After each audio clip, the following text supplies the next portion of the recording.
where we are requested to be opening by 21st of September. And when we went for the national meeting, we found out that not very many institutions had installed Moodle. So we are then asked to teach by whichever means, anything that we can do to reach students. So that's basically how then we were told that PowerPoint would be one of the uh, main tools that can help us in reaching out our students. Uh, so before I continue, I would like to ask those whose microphones are on to make sure that they are off whenever the presentation is going on, so that we don't interfere. At least now we can hear that there is silence. Now, but on the other hand, I know that PowerPoint is not very new to many of us.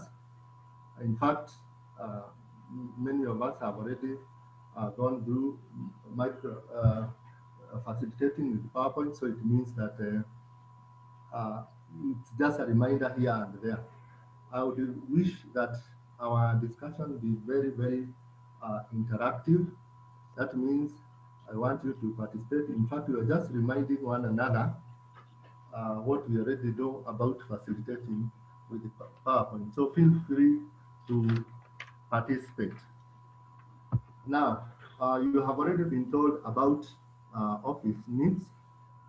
You have been told that if you have Office 2013, uh, you can you can add it service pack 1 and then add it um, then you download Office needs of 7 MB and it will accept. With Office 2016, I think it will accept directly. And with Office 2019, you already have that recording feature, which is what we want for now.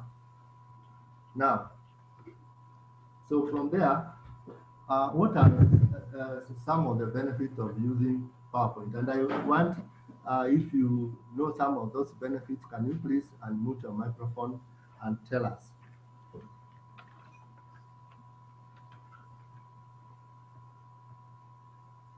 What would be the benefits of using Microsoft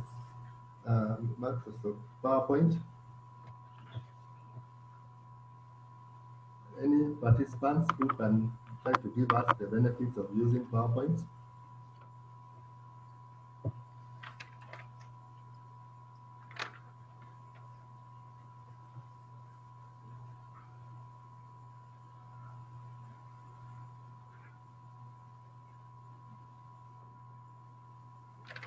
Okay, so some of the benefits of using PowerPoint is that it engages multiple learning styles. That means you can use all those pedagogies that you are taught in college. You can use case studies. You can use question and answer. All those ones are possible with Microsoft PowerPoint. Then we know that some people, when they see something, it's rare for them to forget. So Microsoft PowerPoint has a very, very strong visual impact. That means you can be able to reinforce it with so many pictures and all that. So uh, Microsoft PowerPoint then is very good. Then what we know that one of the problems, one of the challenges that we have when we are with our students is to make sure that they focus or they, they don't get distracted. So with the PowerPoint, because it is very, very interactive, it is possible to have your audience focus on you and their minds will not be wandering so much. It also provides ways in which you can highlight uh, the main uh, the main points of your lecture. Uh, so and even highlighting those things that you don't want students to really forget. So PowerPoint has that tool. Then, of course, when it comes to those complex things, like if you want to draw the engine of maybe a vehicle, a car, uh, of course, if you are to do it on the board, maybe you never even succeed because it is so complicated. But with PowerPoint, it is possible to just do it within a few seconds and it will be there and you discuss with your students. So those are the many uh, benefits of PowerPoint. Of course, it is very interactive. That means you can be able to really engage your students with the PowerPoint. Now, there are some mistakes that users of PowerPoint make, especially even the seasoned ones. They always make this mistake or that.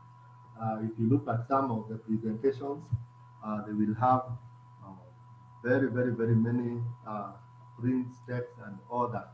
The key word here when you're using Microsoft PowerPoint is to keep simple and smart, our keys. Now, uh, so, so avoid the temptation of uh, making having so many effects, because you know with the PowerPoint you can add effects to your presentation. So just make sure that you have enough of them, which are not very many, and which can, instead of making the students to understand, it can actually distract them. Uh, then, of course, you need to use the correct uh, type and size of font, which are easy to read on screen. Again, here I'm asking uh, what what size of font, from your experience of using PowerPoint, is the best type of font to use. Please, again, unmute your microphone uh, and tell me what size and type of font do you prefer to use. Please unmute your microphone and tell us.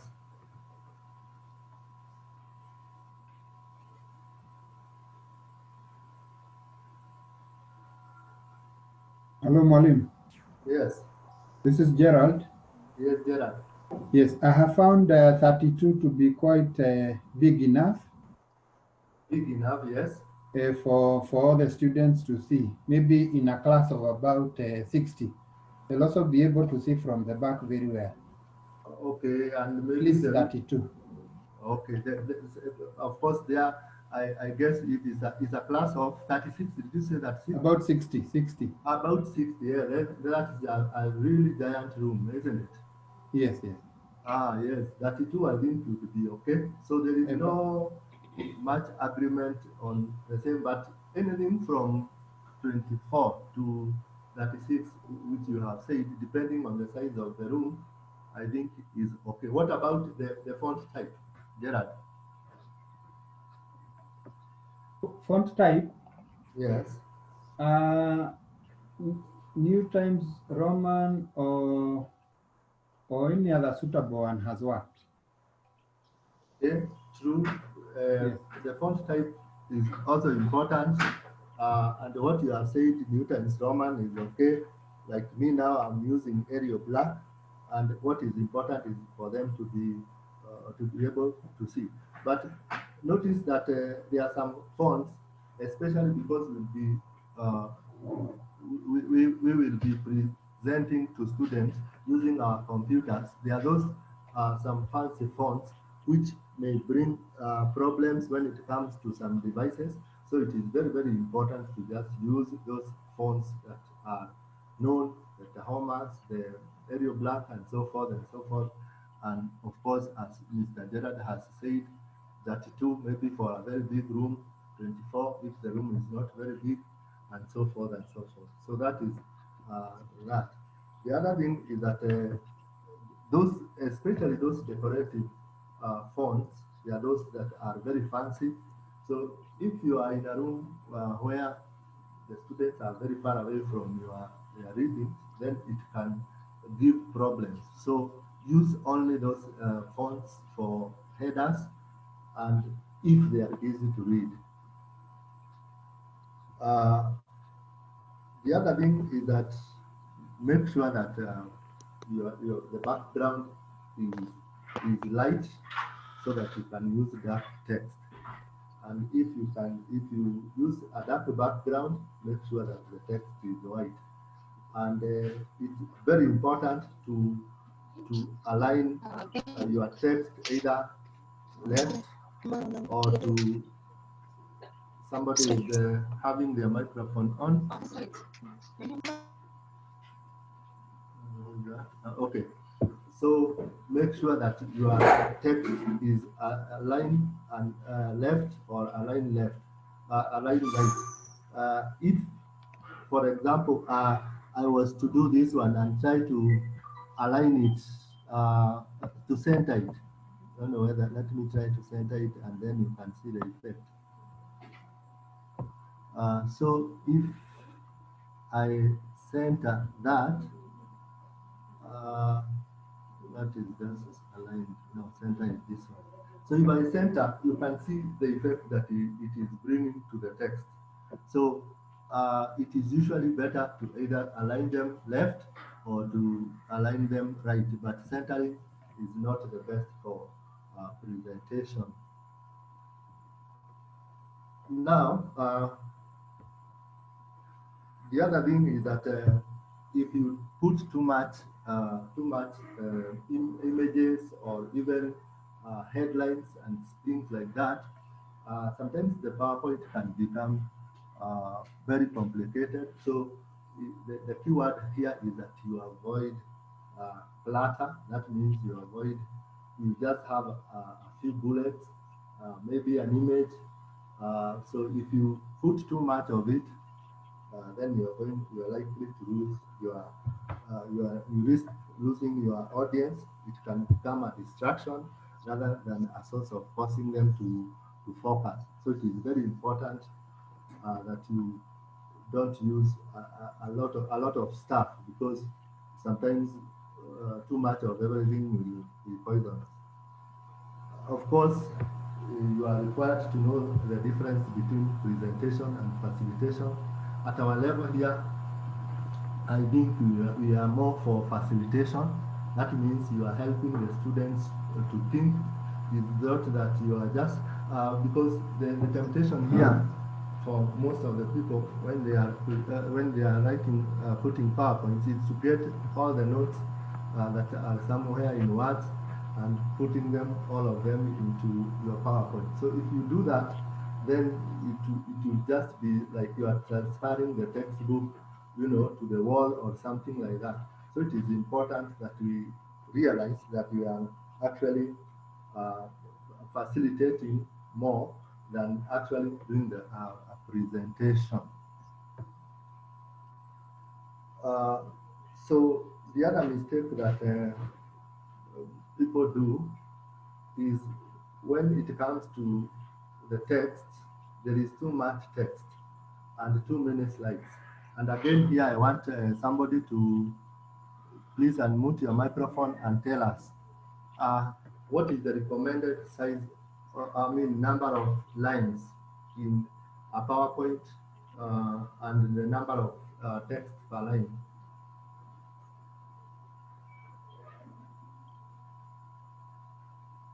Is somebody to try and guide us there?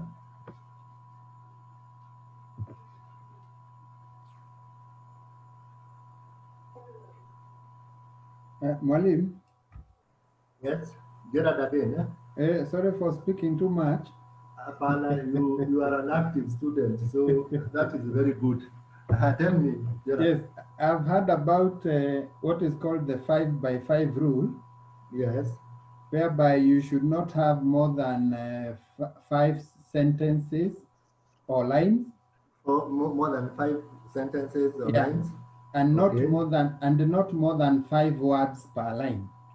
Okay, fine. I've Yes. also heard about 6 by 6. So I think Okay. anything from 5, 6, 7, at most 7, I think that would be a good PowerPoint. Thank you, Gerard, for trying and being an active student.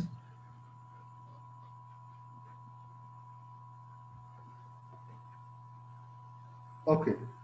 Now, the other thing that sometimes is very confusing is that people don't know when to bullet and when to number.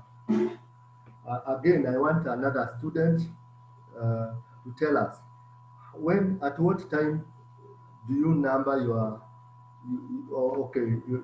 items, and at what time do you bullet them? What is the main consideration? Another student, what is the main consideration when you are numbering and when you are bulleting?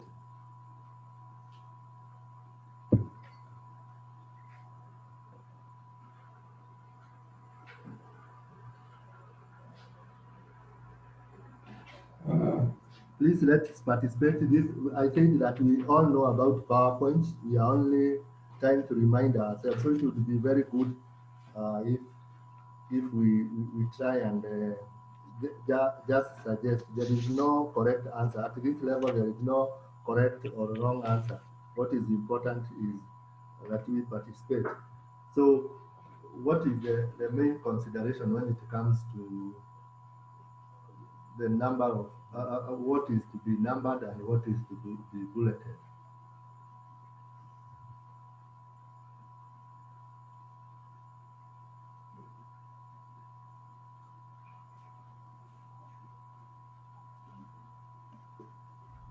Mr. Minor. Yes, Elias. Yes, yes. Tell me. Okay, My okay, response, thank you. Go ahead, Elias.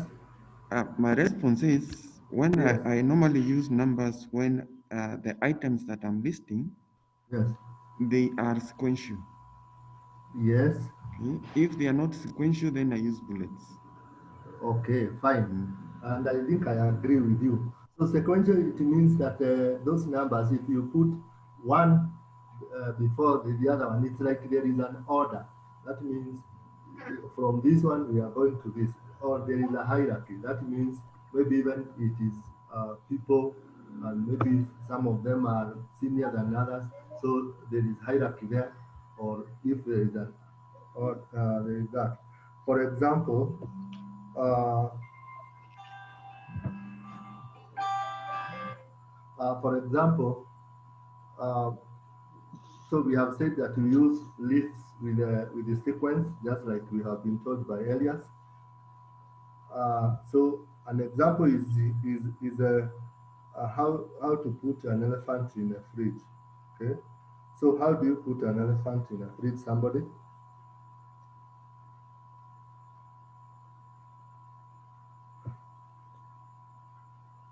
Another student?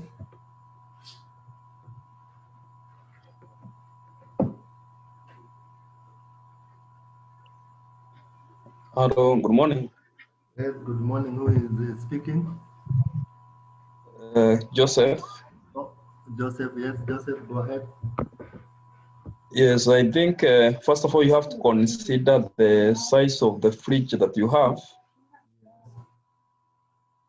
And if the fridge is large enough Yes. to fit the elephant, you can push it in.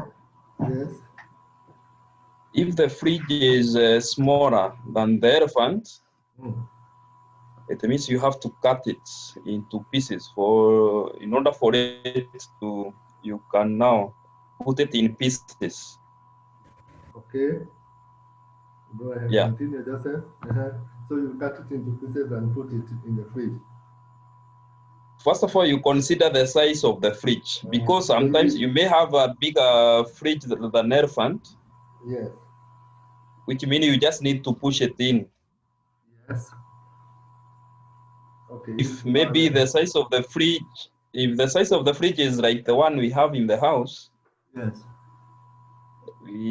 of course we have to slaughter. We have to slaughter the elephant. We cut it into pieces, and I'm sure maybe the pieces can fit. That's very good, Joseph. So very important is that Joseph has given us what we call a sequence, a sequence. So and I would look at this sequence this way. The first thing, of course, is just to open the door, because you haven't been told the size of the fridge or the size of the elephant. Then we assume that it can fit there. So the first thing is that you just open the door. The second one is just you put it in, and of course the third one is you close. So that is an example of a sequence. Of course, you can't start by closing the door, or you can't put it unless you open the door. So that's an example of a sequence. So if you have a sequence like that one, then it is important that you number it so that uh, the order is seen, that the first step would be to open the door, the second step would be to put the elephant in, and of course, the third step would be to close the door. So that is an example of a sequence. So you only use numbered where there is a sequence, where there is a hierarchy, and where there has to be some certain order. On the other hand, any other thing that does not have a sequence or priority, then will be bulleted. Anything that does not have priority, sequence, or hierarchy should be bulleted. Now, the other thing is that when you have a background, it is very, very important that that background uh, is contrasting with the fonts.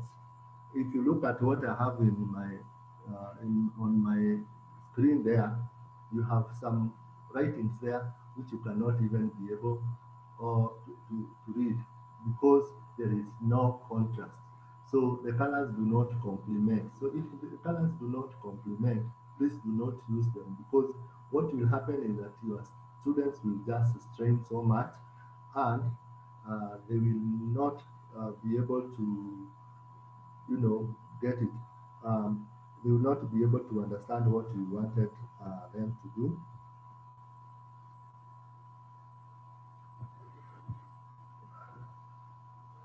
Then the other very important thing when it comes to PowerPoint is that you cannot just read what is in the PowerPoint as if you are, maybe your students don't know how to read.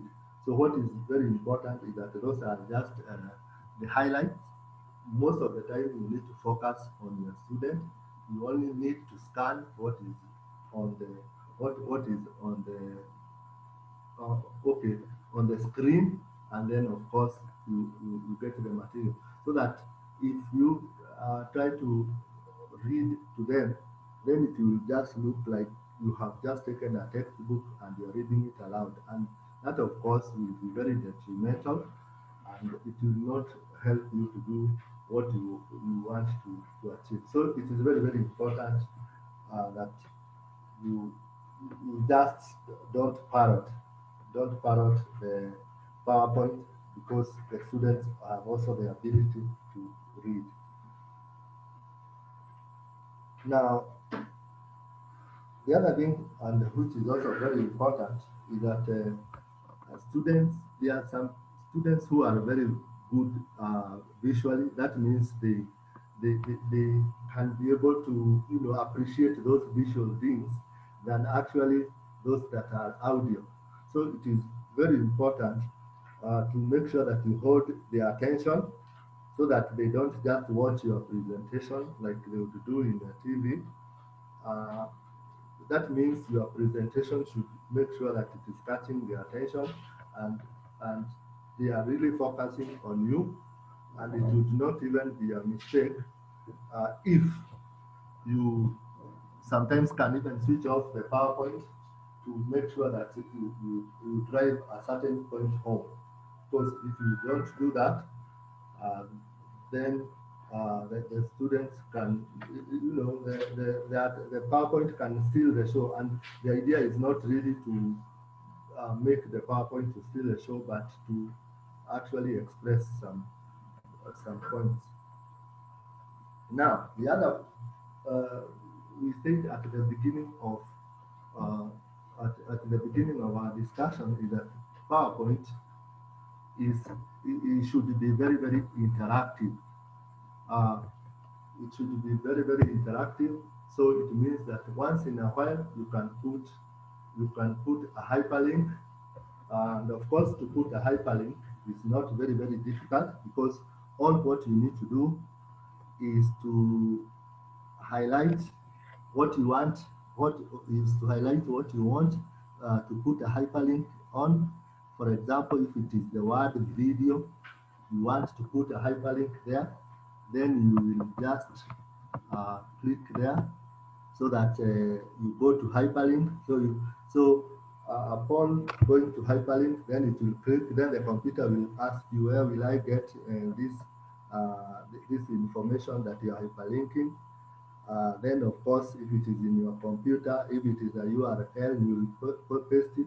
So it will ask you, where am I getting this hyperlink from? If it is just one of the documents somewhere, or if it is a web page, you type in the web address here, type in the web address, then of course the computer will be able to take you to that web address so that you can do what you want. Uh, for now, I have some hyperlinks here. Let's see what they are supposed to do. Now, for example, there is that hyperlink. Uh, let's see what it is doing. So this hyperlink is supposed to take us to a web page, and this web page is about the do's and the don'ts of PowerPoint, and most of them is what we have discussed. Like we have said that you be precise, you don't overdo the effects. Once in a while, it's not bad also to have some humor so that you don't lose the you don't lose your students. So it's not bad to do that. Don't read slides, just like you have said, you don't parrot the slides. Uh, Look up, make sure that everybody is attending. So this one we have just gotten from our a point there.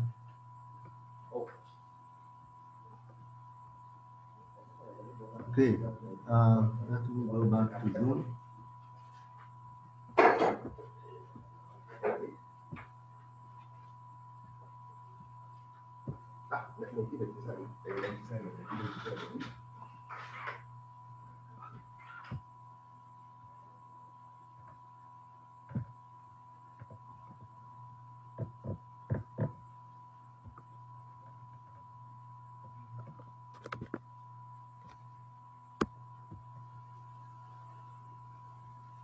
Just a moment, something is not working.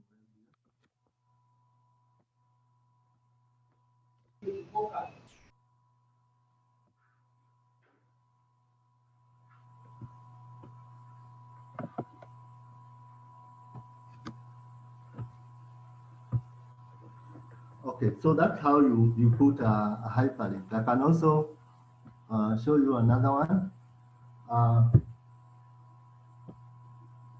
This is okay. This is a PowerPoint that I had made when we had a graduation, and I was the chairman, and I was also a student of PowerPoint. So in this PowerPoint, because I was a PowerPoint student, I was trying to use everything that is there, from hyperlink to uh, just any things that are there in PowerPoint. So this is a graduation that was there in 2016. Let's see some of the things that you can use to enhance your presentation. So this is so, for example, you can have photos and even explain what those photos are all about. Like here, you have the Polytechnic using graduation as a publicity, the reunion of students, suppliers, uh, all that. Let me see whether I can show you something else. Okay, with graduation, you can also, I mean, with the PowerPoint, you can also highlight your story with pictures and explaining those pictures. So there are so many things that you can do with PowerPoint. And because I didn't want to show that one, I just wanted to show an example of a PowerPoint that has been enhanced by so many pictures. So The other thing is that we can also, there's also another hyperlink here on a photo. This photo is showing how or what can happen in case we have a PowerPoint that is not meeting the standard. So those people, you can see that they have been killed by PowerPoint because it is not up to standard. So what we are trying to say here is that although PowerPoint might be a very good tool for presentation, if it is not well presented, it can be it can have a negative effect. That means instead of it enhancing reading, then it becomes something that is really distracting. Okay, so let's continue with our presentation now.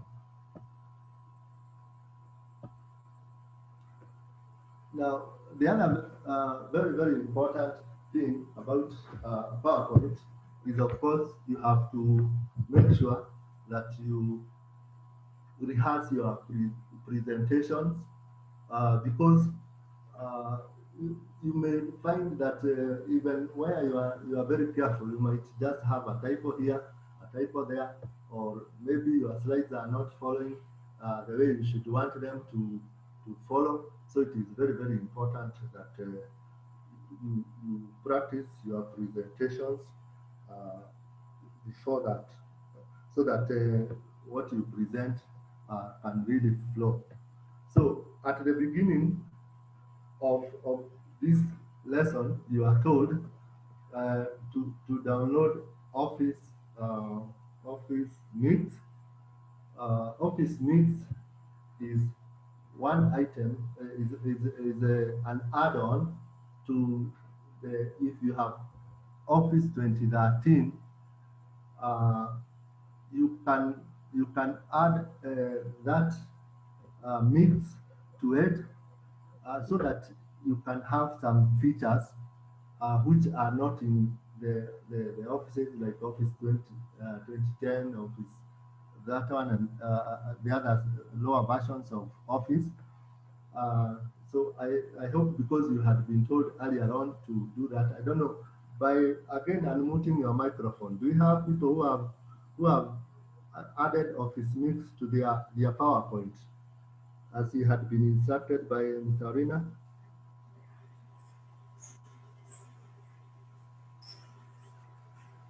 Unmute your microphone and tell me if you have.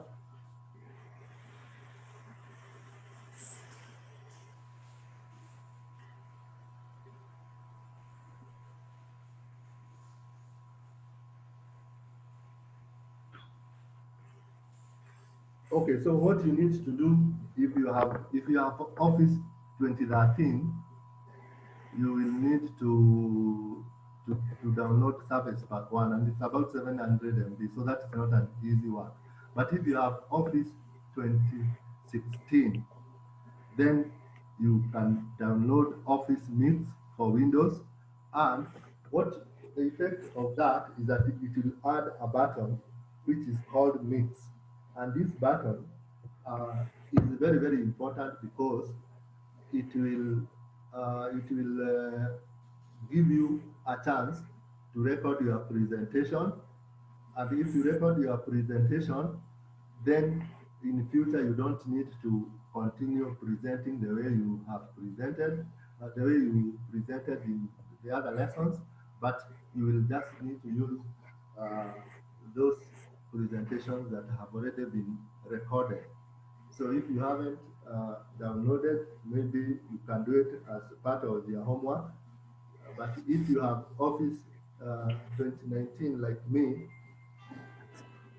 that is, it will just be the recording button will be there. So I don't know how many have Office 19.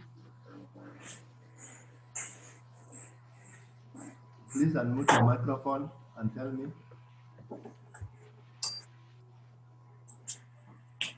Okay, anybody who has already downloaded Office Meet?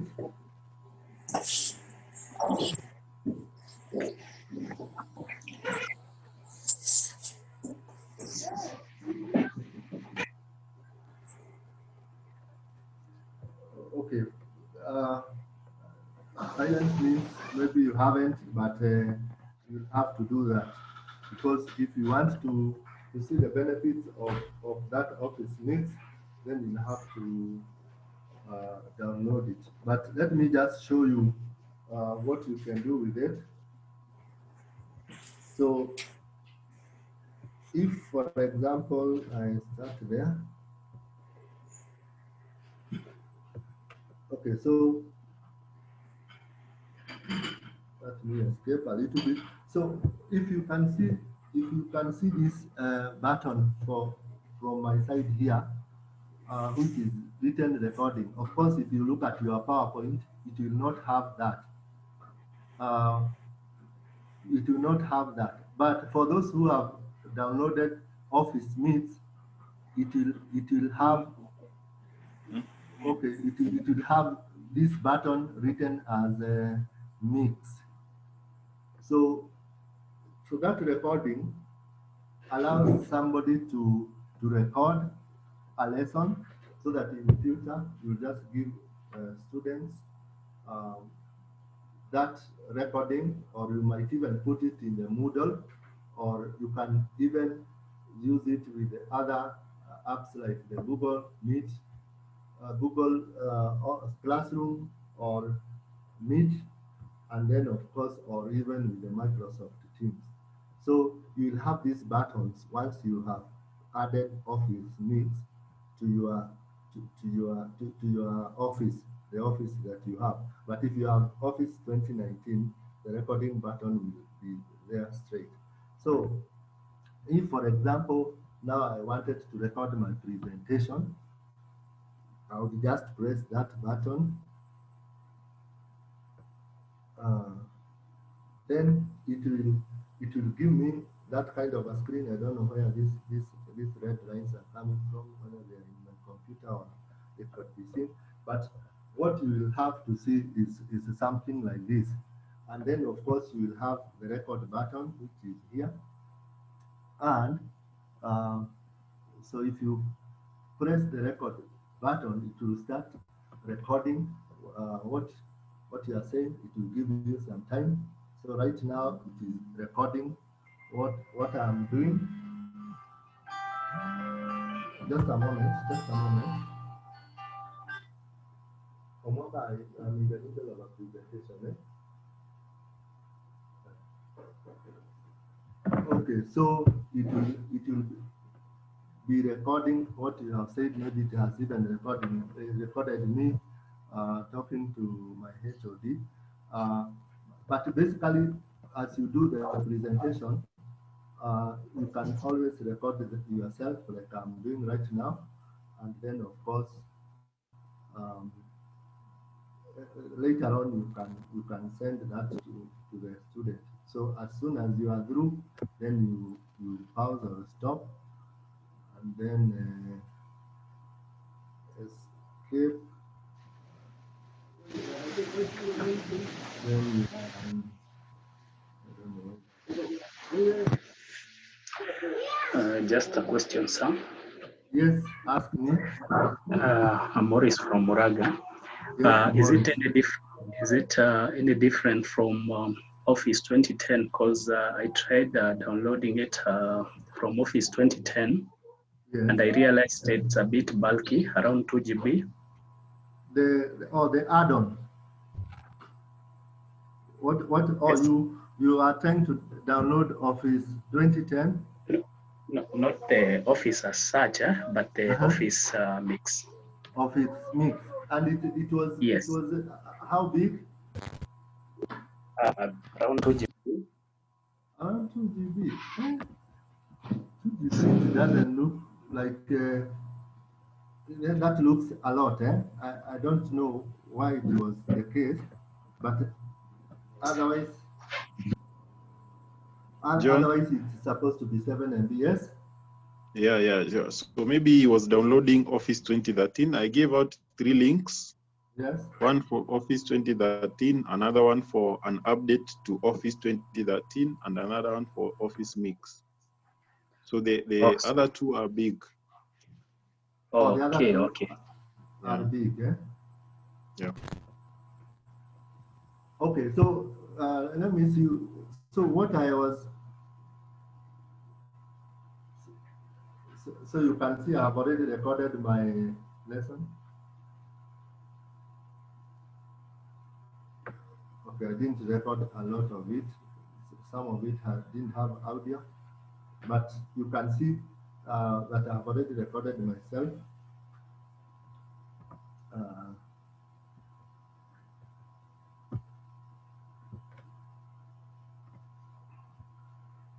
Uh, so I think that is what you can do. I don't know with the Office. If you have Office 2010, I don't know whether it will accept. But me, before I put Office 2019, I had Office 2013, but I was prompted to download Service Pack 1, which is about 700 MB, and then from that, I was able to do Office Mix. But last evening, because my PowerPoint had issues, I had to change it to 2019, and because it has that recording feature, so I didn't put Office Mix in the same. But I hope we have downloaded and you can be able to use them. Orina, anything else? Me, I think through with my presentation. Orina? Yeah, I think that's okay. Shall we have a break or something? I don't know. Yeah, we can have a 10 minutes break. We are not leaving the meeting, but we can have a 10-minute break so that we can take care of health issues and come back at around 10:10 so that we can continue with the next presentation. Okay, Sam.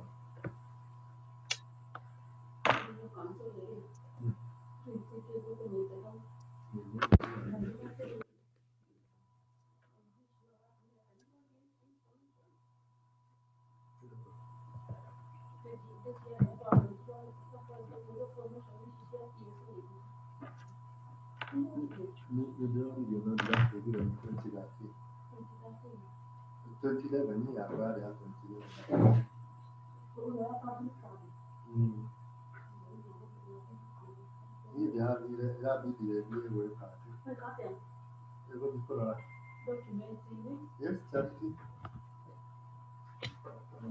Okay, Sam.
Thank you, members. I hope we are back now.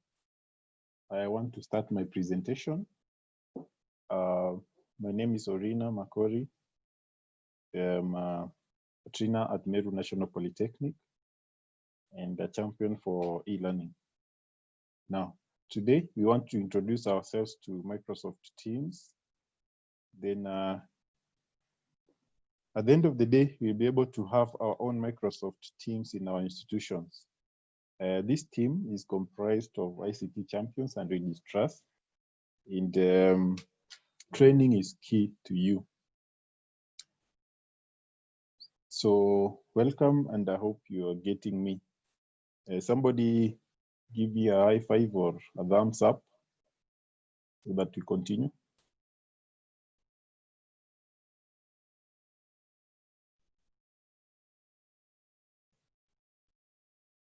So we should be able to be using emojis. Somebody?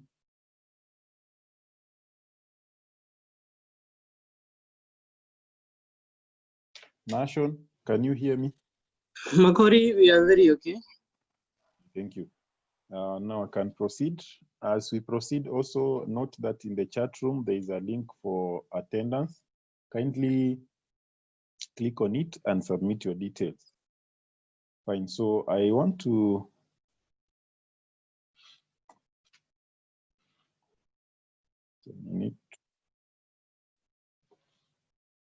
Yeah, so what are we going to learn in today's lesson? Microsoft Teams, introduce it. Microsoft Teams features, various features. Microsoft Teams requirements. Then, of course, we have a list of items that we can use to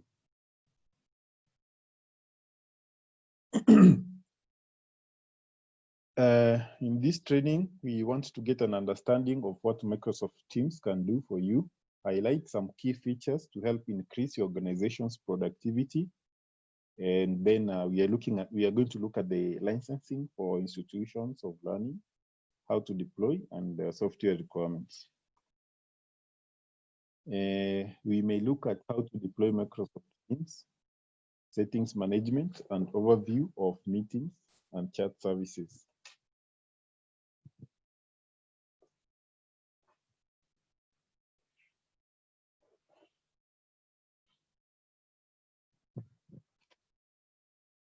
So this is on the left-hand side, as you can see, is how we have been working.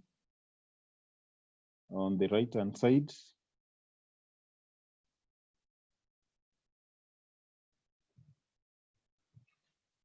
shows the difference. So Microsoft Teams is an effective collaborative tool. It improves agility, quality, and innovation. Now, Office 365 has different solutions that we can use for collaborations in training and learning. We can do email schedules, we can create and share, or even find content. We can call and meet virtually the way we are meeting. We can chat, and we can also connect across the organization. So Office 365, that is where Teams comes from, is a continuation of the various versions of Microsoft that you've been learning or you've been using. Office 2013, Office 2016, Office 2019, Office 2010, Office 2007. So right now we are at Office 365. So Microsoft Teams comes with teams and channels, and a team in our definition could be something like a department in your institution. So that will form a team, and the classes within the department will form channels. However, it will depend on how your organization, how big is your organization. You can decide to say the whole institution is one team and the various classes are channels. So the teams and channels enable you to organize your classes and departments. So that is the interface of the Teams app, or the Teams, that's Office 365 Teams. And it has various icons on the left-hand side, on the menu bar, left-hand side: activity, chat, Teams, meetings scheduled, and files. So we are focusing mainly on Teams. So we have various teams here, as you can see on this window. So to create a new team, you just go to team, then you just create your team. And we're going to see that practically after I finish the presentation. So you can add individual members using emails. So for you to be able to use Teams, all your staff and students must have an email, a Microsoft email, of which you are going to use to create your teams.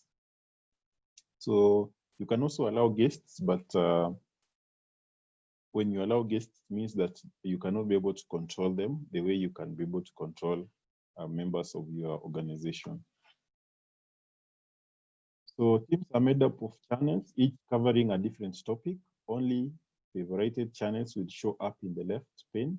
Other channels will show up if there is a notification for you.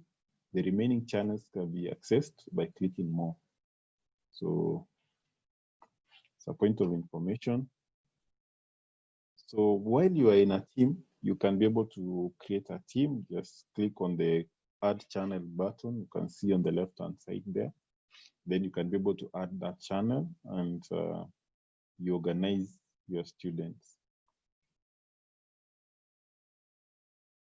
So there can only be 10 owners per team. So if you have a team, you can be able to assign owners, and the owners can be able to add new members. They can manage the settings of that team. They can rename the team. They can even delete the team. So as an HOD, you can be a member in each of the teams, and one of the teachers to be also a team owner. Then you can be able to manage your team. So you can have as many as 600 members per team. Members can add additional channels to the team. So if 600 is a maximum, then it means that it is proper either to have it as per course for big institutions, for small institutions, per department. So it also has a productive chat, whereby you can be able to have a conversation on a certain topic, and it is threaded. Threaded means that you can follow the chats from various people, just like a chat group in a WhatsApp group. You can like and even save messages.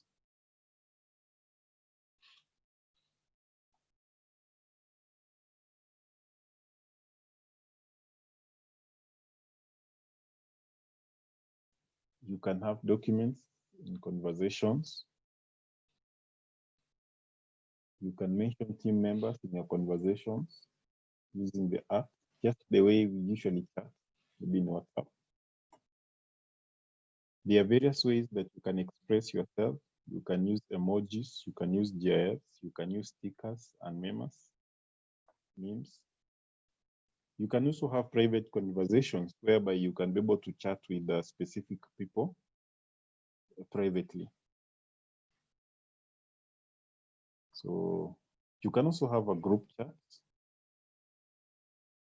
And once you look at just your interface, you can be able to see the various options, whether you want a group chat, whether you want a private chat. You can also share files using OneDrive. So Microsoft Teams promises you 4 terabytes of space for storing your files, any files that you want.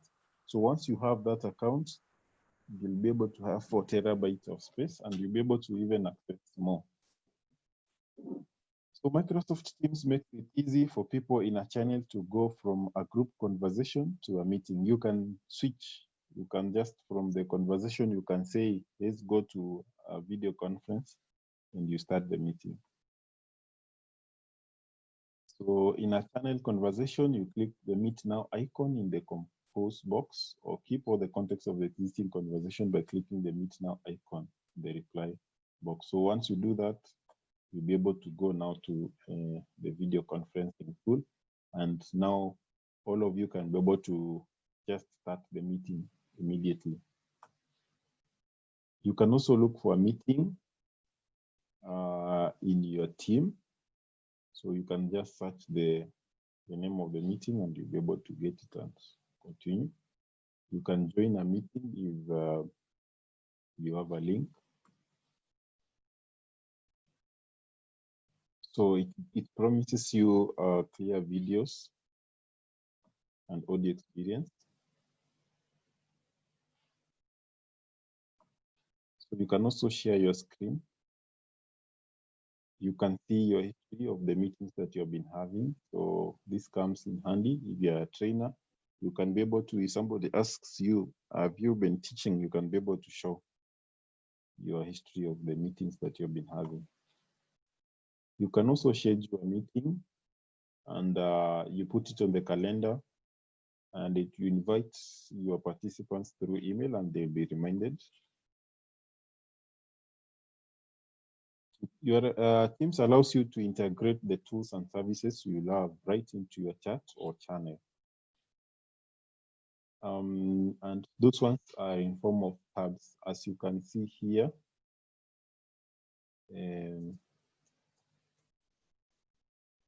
As you can see here, just show you.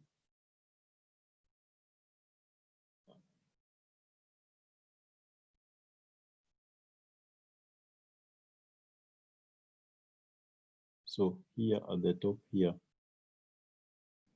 So those are the ones we are talking about. You can see conversation files, notes, roadmap, project board. So you can add anything. There's a plus sign here. So you can be able to plan your lessons and do everything using Teams. So, and the beauty with Teams is that it is coming with the Microsoft Office package, that is Word and others. Now, we'll continue.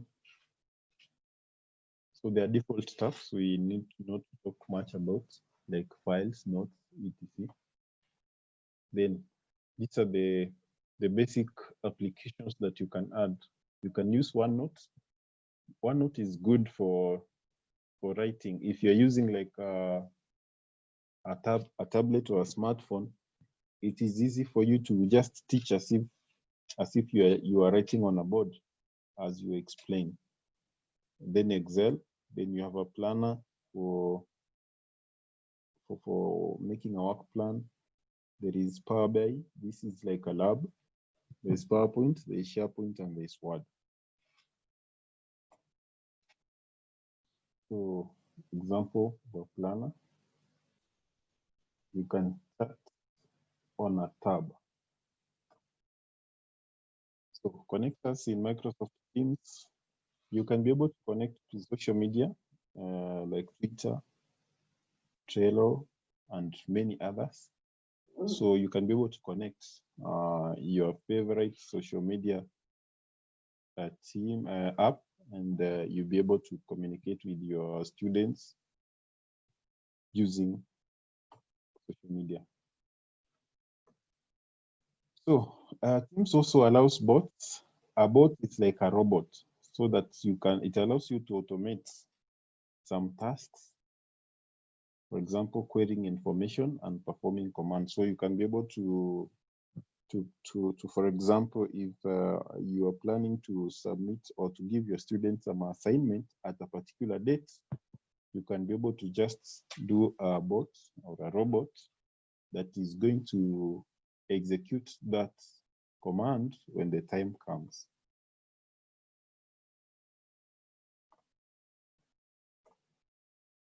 So what are the requirements for you to have Microsoft Teams in your institution? So you need a domain. A domain is, if your institution has a website, it's already have a domain, but that website must end with .ac.ke or .edu. If yours is ending with .com or .co.ke, then it may not qualify to have Microsoft Teams for education.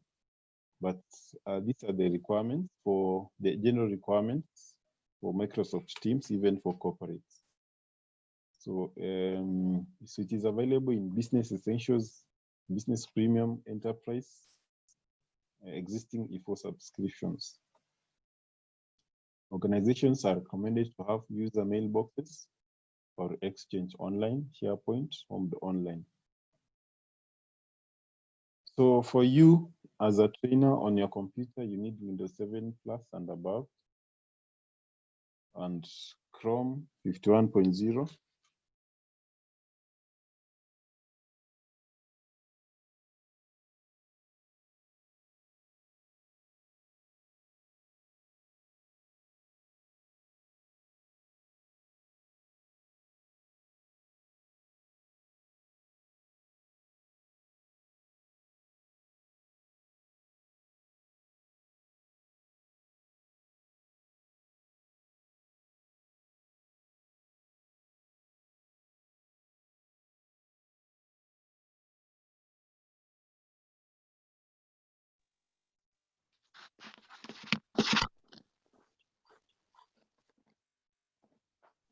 Sorry for that break. So we are saying we have Windows 7 Plus and above, and Chrome 51.0 and above, or Edge 12 Plus. So if you're using a Windows Phone, Android 4.4 and above, so that is basic. I know most of us have that.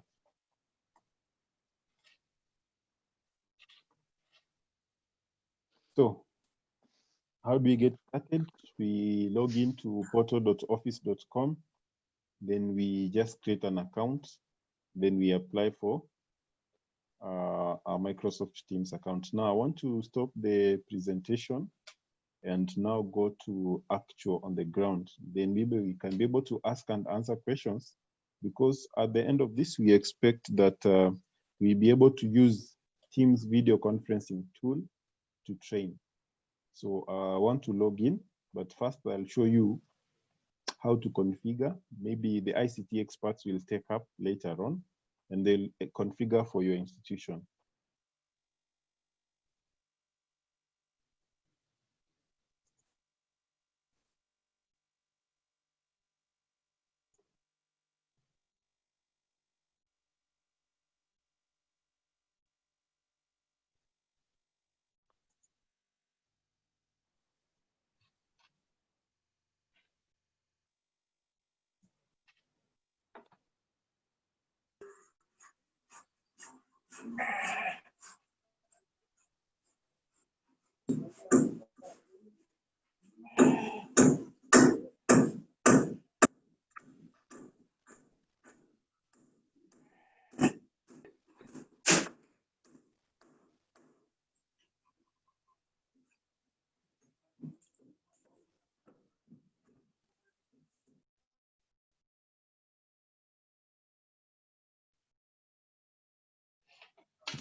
Fine, so you can continue.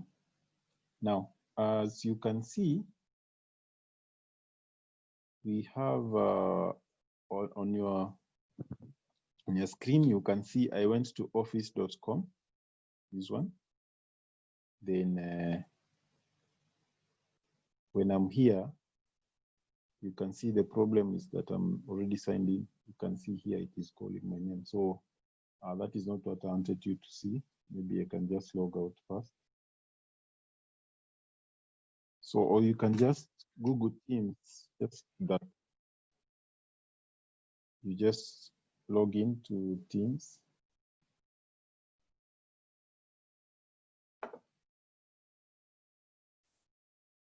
So you can see it is asking you to sign up for free. So just go straight to sign up.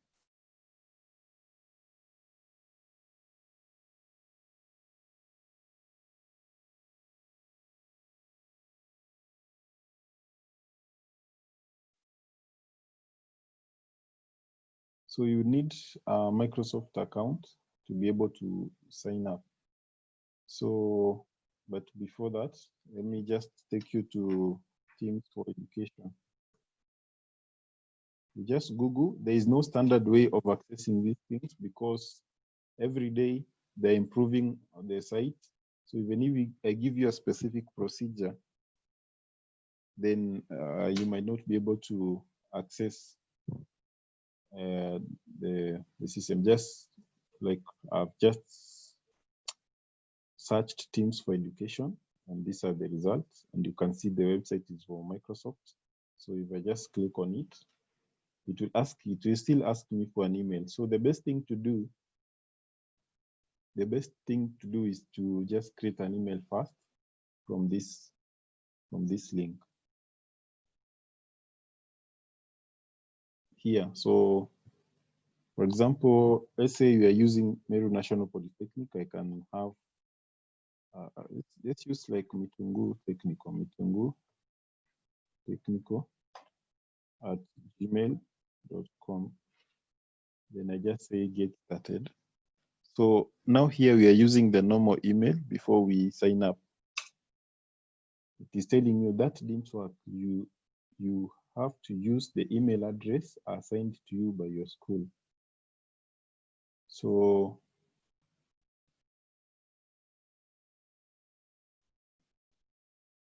how do we get about that?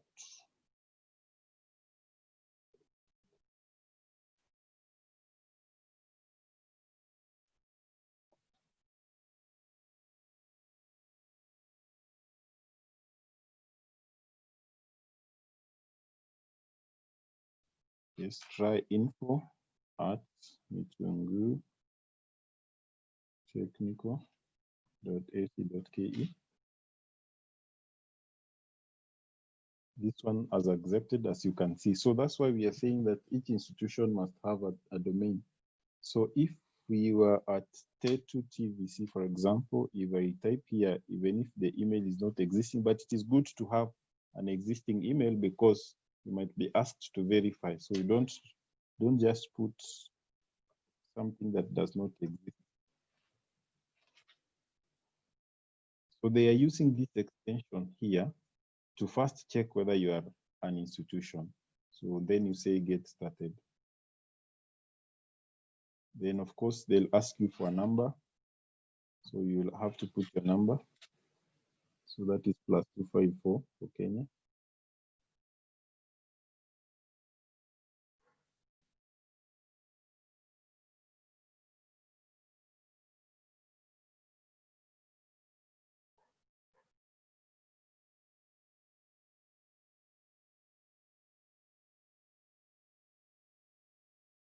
I can't see it, but anyway, just use an example. I'm going to log into our account and we'll be able to see. And then you put a number.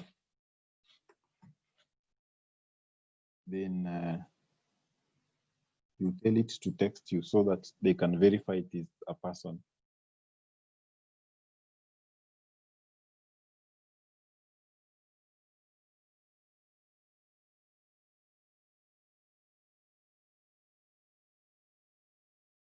There is +254.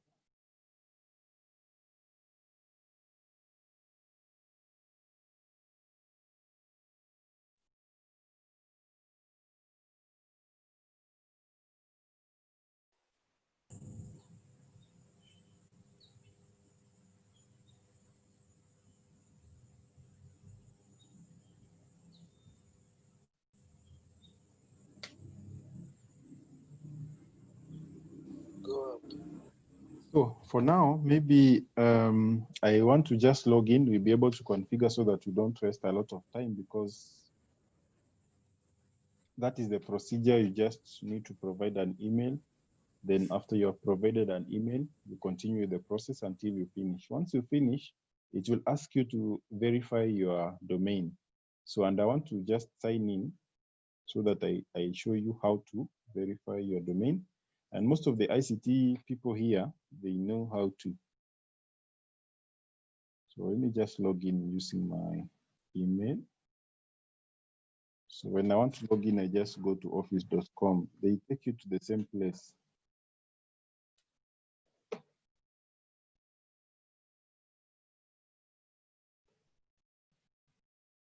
So let me just use this one. with my password.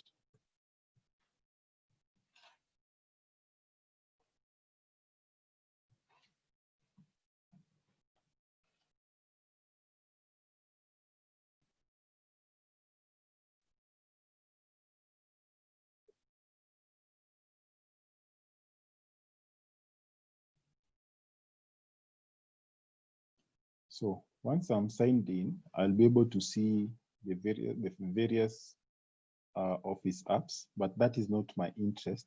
I want to go to the admin panel so that I can be able to configure my domain. So I go here on the left-hand side, you can see these buttons.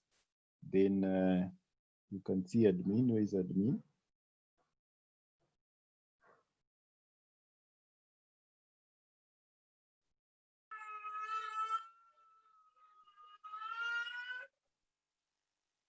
Now, whether this is an admin account, just a minute.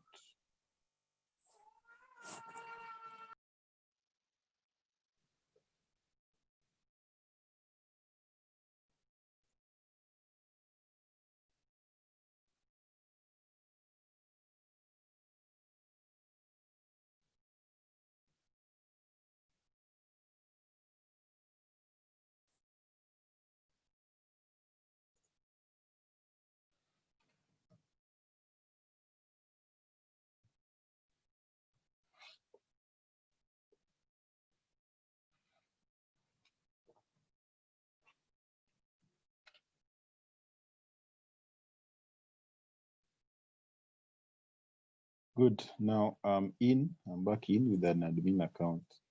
So if I click on the left-hand side, now I can be able to see this button here, admin.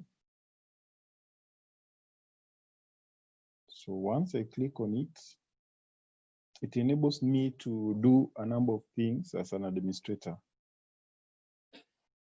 So for now, we are looking at domains. You see here, this option here is for domains. So for you to be able to create the accounts, the email addresses for your institution that you are going to use in the Microsoft Teams app, you must be able to add your domain and verify it.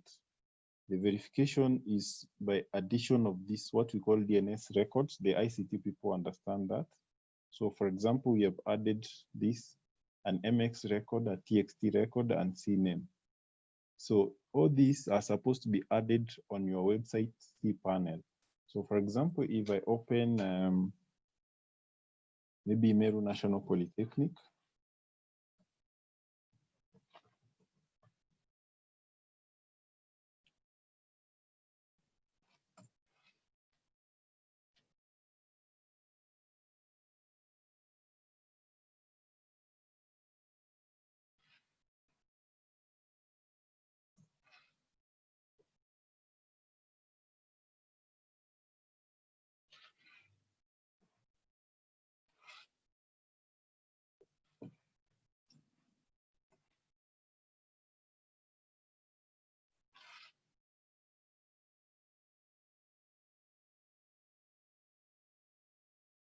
so all of you, those who have websites, you have this. So you'll have to go to the zone editor here. So once you are the zone editor, you can be able to add various records. You can add a record, CNAME, MX, or any other. So if I say manage, then I say add, I can be able to add various CNAMEs. And I don't want to stay here for long because this is important information.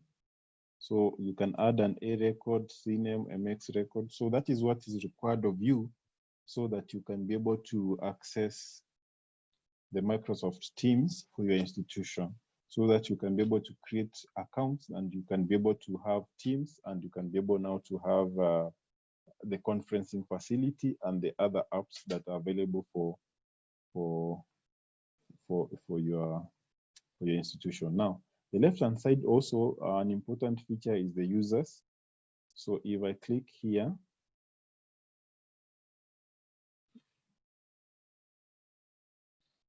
you can be able to see this. So this is where you add your users. You can add multiple users or you can add a single user. So you can see your accounts are here. Those who are here now. We made accounts for all the trainers for the whole region as they also come up with theirs. Meanwhile, we can be able to log in to office.com and be able to use Teams to teach.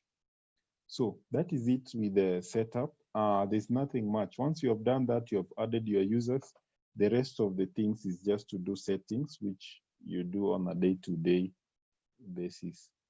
If you're at home here, you'll be able to see some training videos here to show you how to do things and how to maximize on your Office 365. Yeah, unless there's a question on configuration of Microsoft Teams, maybe I give you 2 minutes to ask 1 or 2 questions.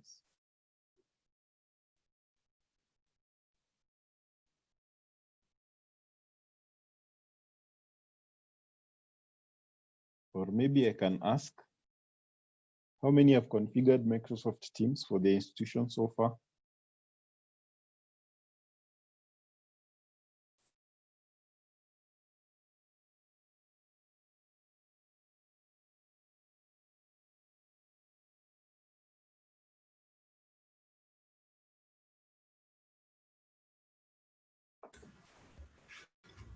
Maybe a question. Have you got? Yes, you can ask a question. It's a movie from Gatanga TVC. Yes. Yes, so this is an alternative to the use of Moodle. And now, that's a good question.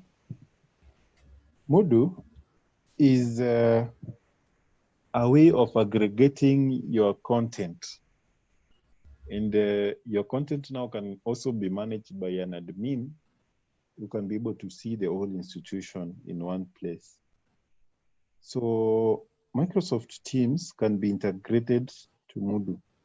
Now, this one is meant to enable you to just go straight and present just the way you are going to a classroom.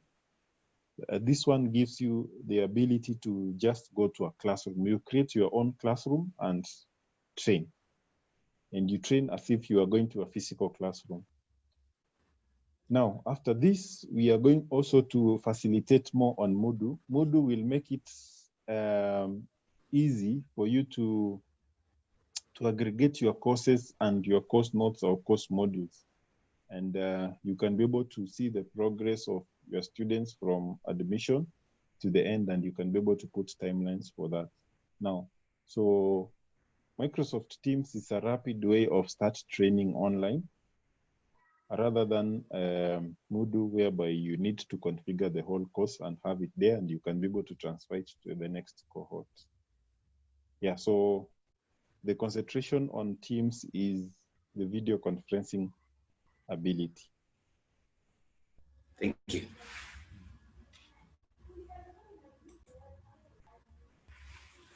Any other question? Hello. Yes. Hi, Mr. Orin. How are you? Mzuri sana. Yeah, my name is Geoffrey. Yes. From Mathia TVC. Yes. I have a question concerning you have talked about the emails, eh? Yes. For when configuring the Teams, eh? Yes. Are we using the domain, the emails with the domain or at Gmail? Which emails are we with the domain? For you to be able to sign up to Microsoft Teams, yes, you must have an email that ends with .ac.ke. Okay, thank you so much. Yeah, yeah.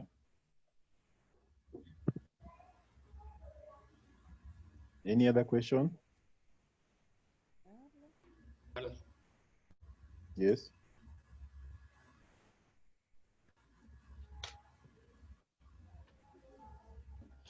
Hello, I'm Joseph.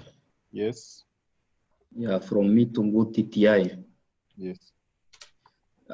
Maybe I want more clarification on the zone editor that is on the C panel. Maybe what are the specific details that's supposed to be entered there? That is good. That's good also.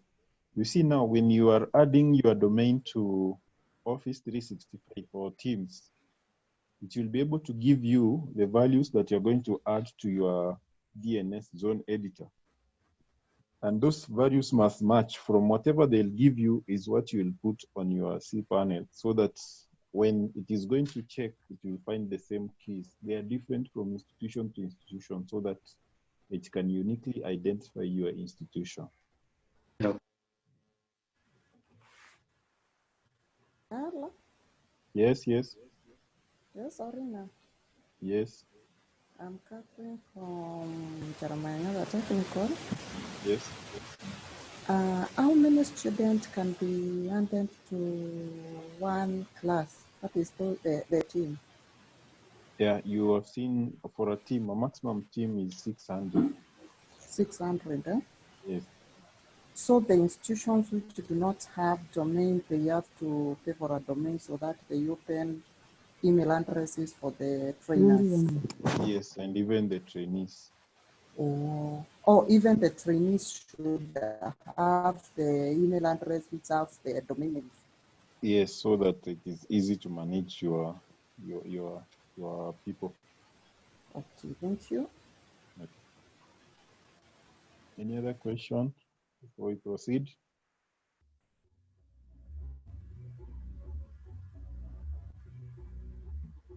Orina. Fine. So I think Orina. yes, Gerald. Yes. Hi. Now, what will happen to the institutions with more than 600 students? How Okay, would you... that is one team. You can create several teams within Okay. within Microsoft team, and we say the team can be a department. Yeah. A team can be even a class. Oh, okay. Yes. Thank you. Okay. Any other question before we proceed?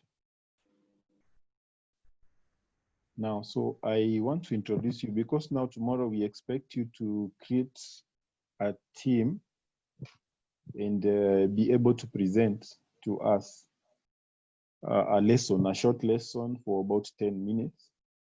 I want now to log in and we create maybe a team. Then from the team, you'll be able to schedule a class maybe for tomorrow. So from your schedule is where we are going to join you. So we try our best. These things we are also learning, they are new. So we are learning together as much as we look like we have so much information. So allow me to share again.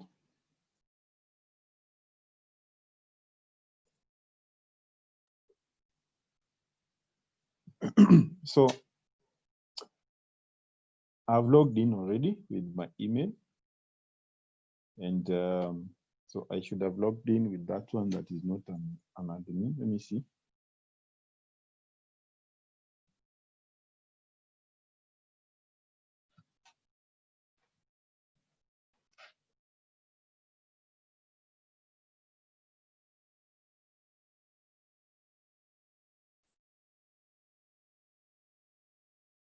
So that one, I'm just a teacher.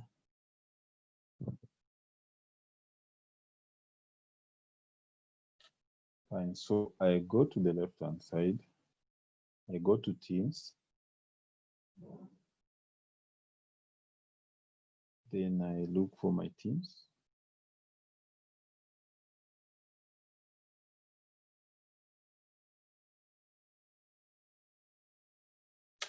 So you will be able to see this. It is asking you whether you want to go to the Windows app or just use the browser. So I choose to use the browser for now.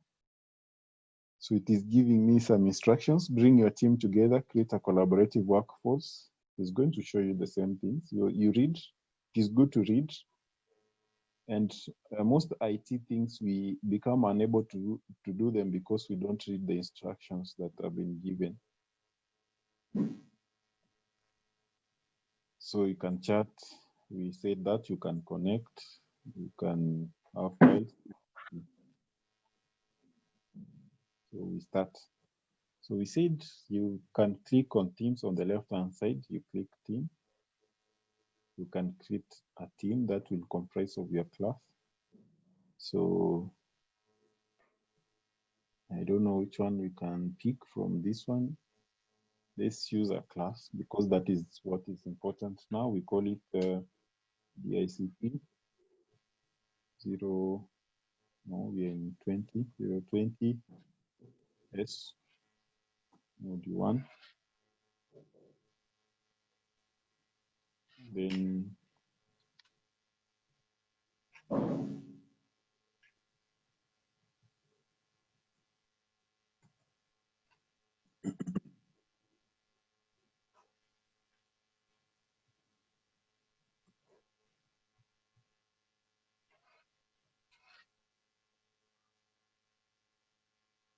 so we say next.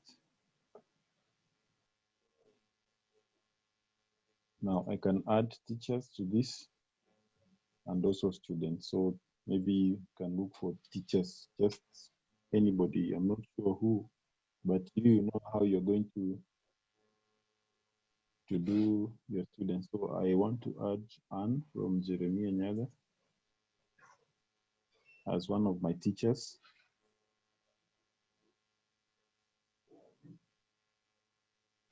I put Kiari as one of my teachers.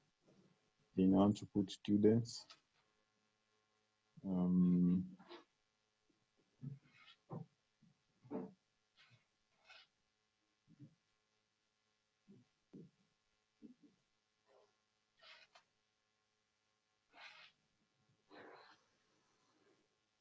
So let's say I have 2 students and 2 teachers. So I say add. Then I just close. So already I've created my class DICT 020J module 1.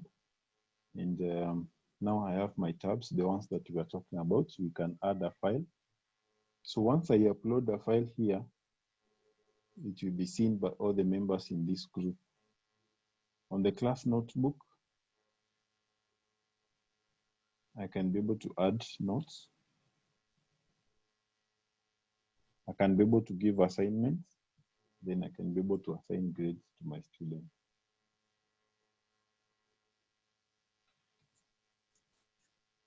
Let it start. So the grades are coming from assignment. So you must have had an assignment, and the assignment will be done by the student. Maybe I can just create one assignment so that we see assignment or quiz. Let's do assignment. Give it a title. Introduction to Teams.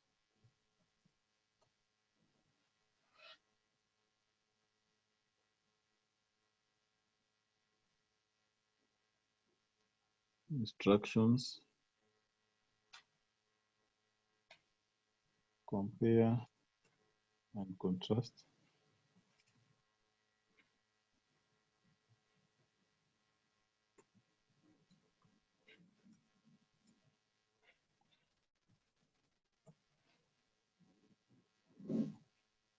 Then if I want them to go to a certain video to come and see something, I can be able to add. I can be able to see how many points, maybe 20. Who is supposed to do the assignment, all students. When is the assignment due? Maybe on 11th. What time? 11:59 p.m. and any other settings. Then just I save. Is saved and assigned. So later on, once you do the assignments, you'll be able to come back, grade, and the grades will be here for all the students. Then I can, once you see them here, we can be able to even export them to Excel. So the good thing now with Microsoft Teams is that it gives you more things. Microsoft Word, you don't need to install. And also you can be able to use it from anywhere you are. And that is it. So that is the Teams. Now you can be able to chat. You can create a new chat. So maybe we are chatting with DICT. the group or the private chat. So I can chat with Dennis. Maybe if Dennis is logged in, you'll be able to get notification. You say hi. He'll be able to respond back. I don't know whether Dennis, you're logged in. Bye.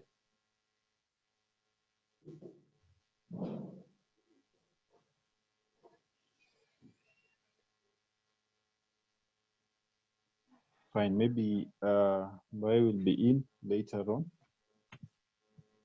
And you'll be able to get my message and respond. So I can also use emojis, like we said. I can make a direct video call to Bye.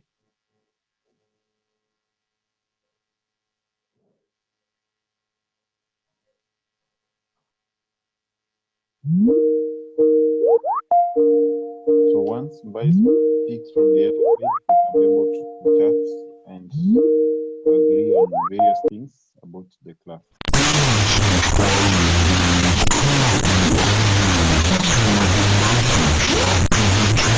So we can be able to talk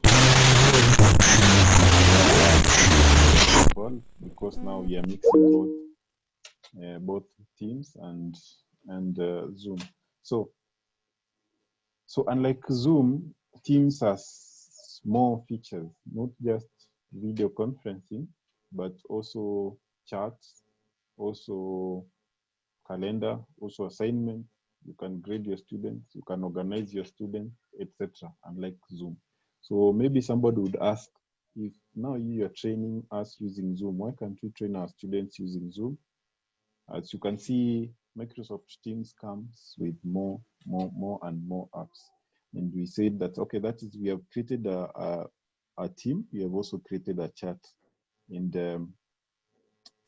if you go to the calendar, we can be able to schedule a training. For example, now we expect you that tomorrow you are going to schedule for us and you're going to invite your teachers.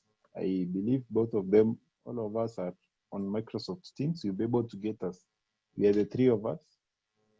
So you've heard from John Cabera from Nyeri National Polytechnic. You've heard also from me from Meru National Polytechnic. In the next session, you're going to get instructions from Annie Gesha from Kabune TTI. So when I'm here, I can be able to plan a meeting. I add title, maybe Teams class, who are supposed to attend. Now here you invite us, the teachers, the trainers. I don't think Anne is in. Maybe I can add admin and somebody else. What date? You say the date. What time? You give us a time between 9 and 12. As you have said, the presentations will be done tomorrow. Then does it repeat? Is it a daily class? Yes. Is it specific days? You'll be able to identify, you'll be able to say here. So if it was in a class situation, a normal class situation, you'll be able to say every weekday, Monday to Friday at a particular time. And then now you can be able to add your channel or team. So this channel does not have this team does not have a channel. So it goes to the general channel. So as we said that we can create a team, from the team we create classes, then from the classes we can create even sub-channels so that we are specific even to subject level. Location is not important. Then we can describe briefly. Then duration, of course, you have put. And then the next thing is to just send. Once you send, it will be saved. And your students will be scheduled for training. You can also have an assistant for your lesson. So if you have you need ICT expertise within your lesson, you can be able to invite them from here. You can be able to put them using this part. So optional attendees. you can be able to add them and they'll help you during the meeting. So I want to discard and I leave it to you now to explore. Once you log into office.com, you have said you go to these buttons here. Once you click on them, you'll be able to go to Teams, and then you go to the teams themselves. You create a team. From the team, you can create a channel. Then from that channel, you can be able to schedule your classes. Yeah. Now, so I'm also supposed to show you that there are several apps that you can use even within your lesson. For example, OneNote.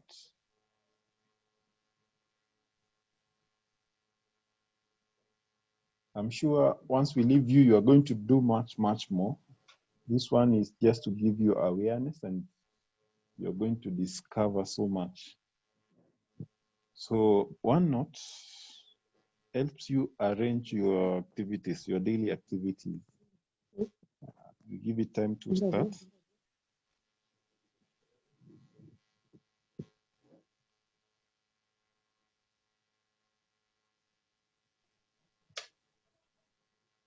OneNote. Don't know why it is having trouble.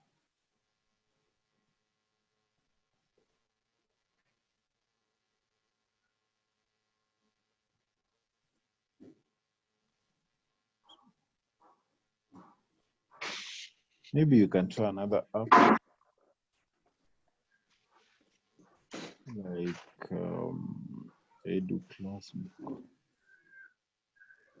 Hello. Yes. Hello, Mr. Urena. Yes, yes. Sorry for the interruption, Mm-hmm. but the screen that you're sharing is quite blurred. We are not able to follow clearly. Okay, let me see. Yes.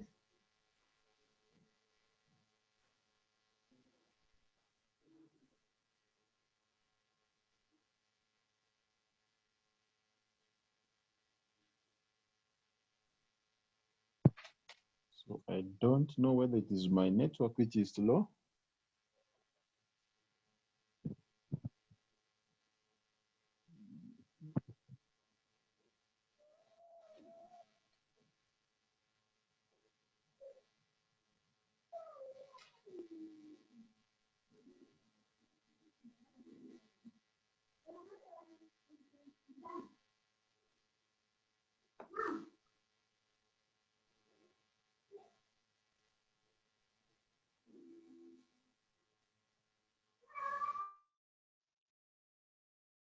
Yeah, so maybe you can just bear with us. When you're going to be on your own, you'll be able to just explore by yourself.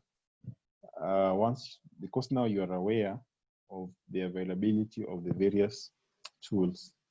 Now, so I was saying that OneNote helps you to arrange your like notes. It's like a notebook where you just write or type something. So this one, maybe I can call it visual programming.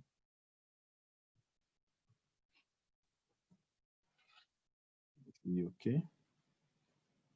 Then I can say maybe this is lesson 1 on this date.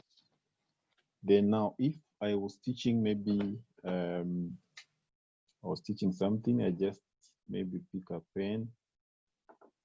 I can be able to just write, and it works well if I'm using what? I'm using a tablet. It becomes very easy for me to write and illustrate whatever I'm saying. Let's see, where is the pen? Yeah. So I just try. I'm using a laptop, which might not be very nice.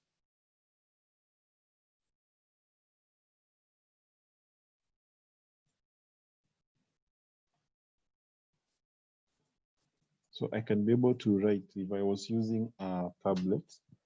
And once I explain as I'm teaching, or if you're screening, it can still work even if it is a laptop and your screen is a touch screen. You can be able to illustrate, teach as if you are doing some calculations, like if I say 22 times 2, then I say this is 4. I can be able to do like I was in an actual classroom that that uses a chalkboard. So I can be able to use that OneNote and it will stay there. So the next time I come, I'll just come here, add a page. Then maybe I'll just call this one lesson 2.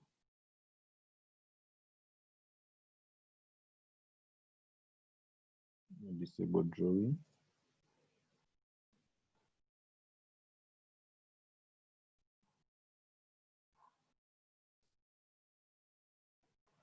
Maybe I call this lesson 2.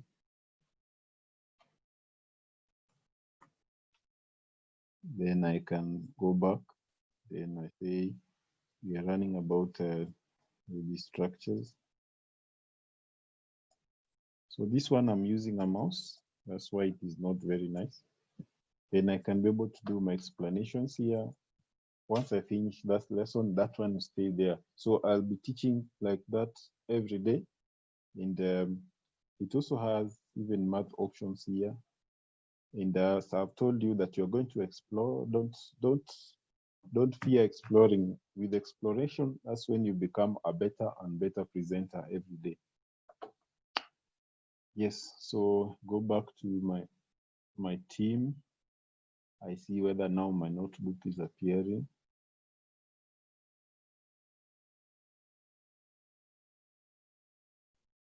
Yeah, now you can see it is here. So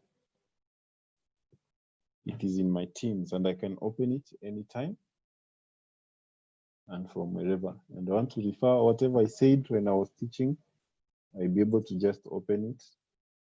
And even my students can be able to see what we were discussing in the lesson. So Microsoft Teams is very powerful, and what you need to note is that Microsoft has been in the education sector for quite some time, and they have great features that you can be able to use to train. So there are more and more apps. There are so many. If I open this one here, so anything that you might need to do, you will get it here. So issues of bots, forms. If you want to create an attendance form using Teams, it also has. If you want to carry out a survey, you have this one here, Survey Monkey. You can also even incorporate Zoom into your team. So it allows so many apps that can help you do a number of things.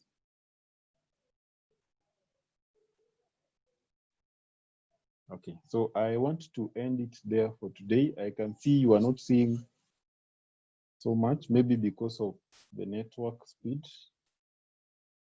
It needs a lot of time to render so like now you can see the mouse is still moving and I stopped moving it long time ago.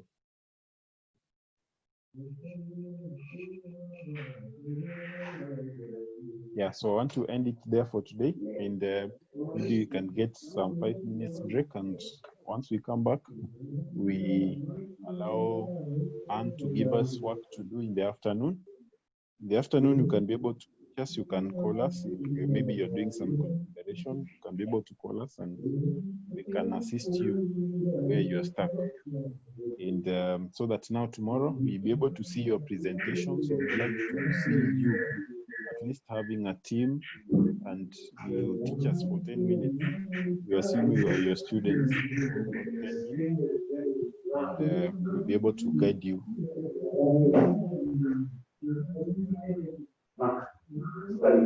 Hello. Yes. Miss Torina. Yes. This is Patrick from Runyenjes. Yes. I'm asking, can you be able to create an automatic class attendance for the learners, for the trainees? Yes. And because Yes. Because So you are decided that we can be able to create an attendance list. And I was asking if it is possible for you to create have it an automatic class. Yes. Fine. So I think we can explore that. If we were using Google Meet, I would have shown you. Yes. But since Teams, it has so many apps, we have not identified the best app for capturing attendance. But for Google Meet, we have. After we finish training you Microsoft Teams, later on we'll introduce Meet. But Teams is quite powerful. It has so many things. So maybe by tomorrow we'll have known how to automatically capture Okay, thank you. Okay, thank you so much. Okay. Any other question before I go?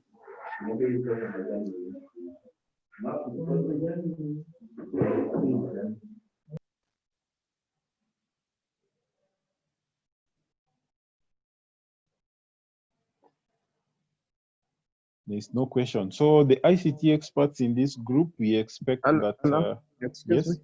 Yes. Hello, Mr. Orina. Yeah, I have a question. My name is Geoffrey from Mathieu.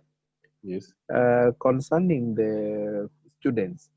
Yes. Should they have the Microsoft Teams email or just the Gmail, the Google Gmail? They need to, or you see, there's somewhere I showed you how to create accounts, isn't it? Yes. Somebody's making noise. Boy. Good. Now I was saying, there's somewhere I showed you how to add users. Yes. So for you to get somebody to add to your team, okay, you must be having that that email. But now you can be able to allow guests, but yes.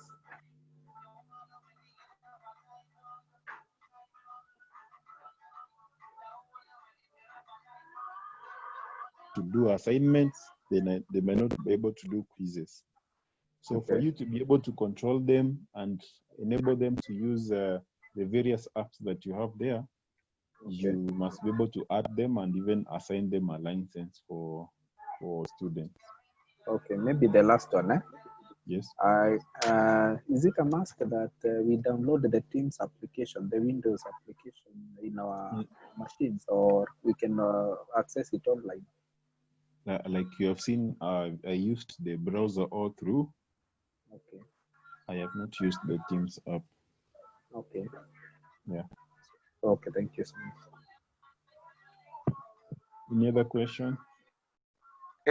Hello, Mr. Odina. Yes, John. Hello. Yes, I yes. would like to ask a question. I did not get it clearly what you said after about the afternoon. Now the afternoon. Yes.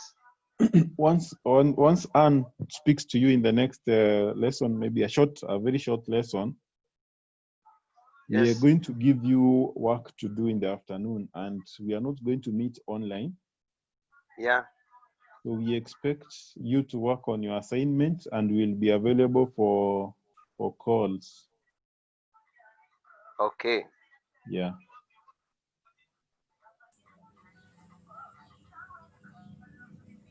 Fine, I can end my part and hand over to Anne.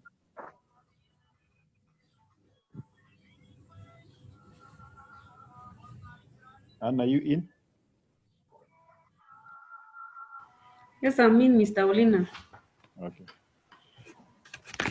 We need a short break, or we just continue? I think we can continue so that we give them time. Okay. Yes. Okay, good morning, members. My name is Anne Igesha from... Hello, are we together? Yes, we are together. Yes, we are. John Morangeri. Yes, we are together. Mute your microphone, please. Muted. Okay, hello. So I'm Annie Gesha from Kabune Technical Training Institute. We'll take you through the next session, which is very brief. And I want to start with managing change. Then after that, now I'll give you instruction on what you're supposed to do in the afternoon. So let me,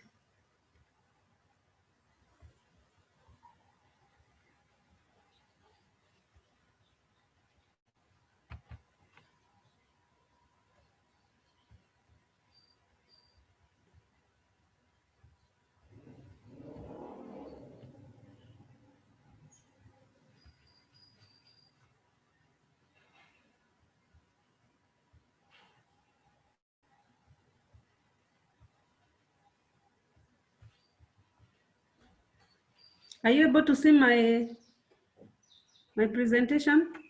Yes, son, it is very clear. Okay, let us go through them on how we manage change. As you all know that this is a drastic change in our day-to-day learning. We are used to doing face-to-face all through. We are used to meeting our students all through. And now, due to the new normal, which has come, and we have to move on, we are now forced to do this, and we have to embrace it. No.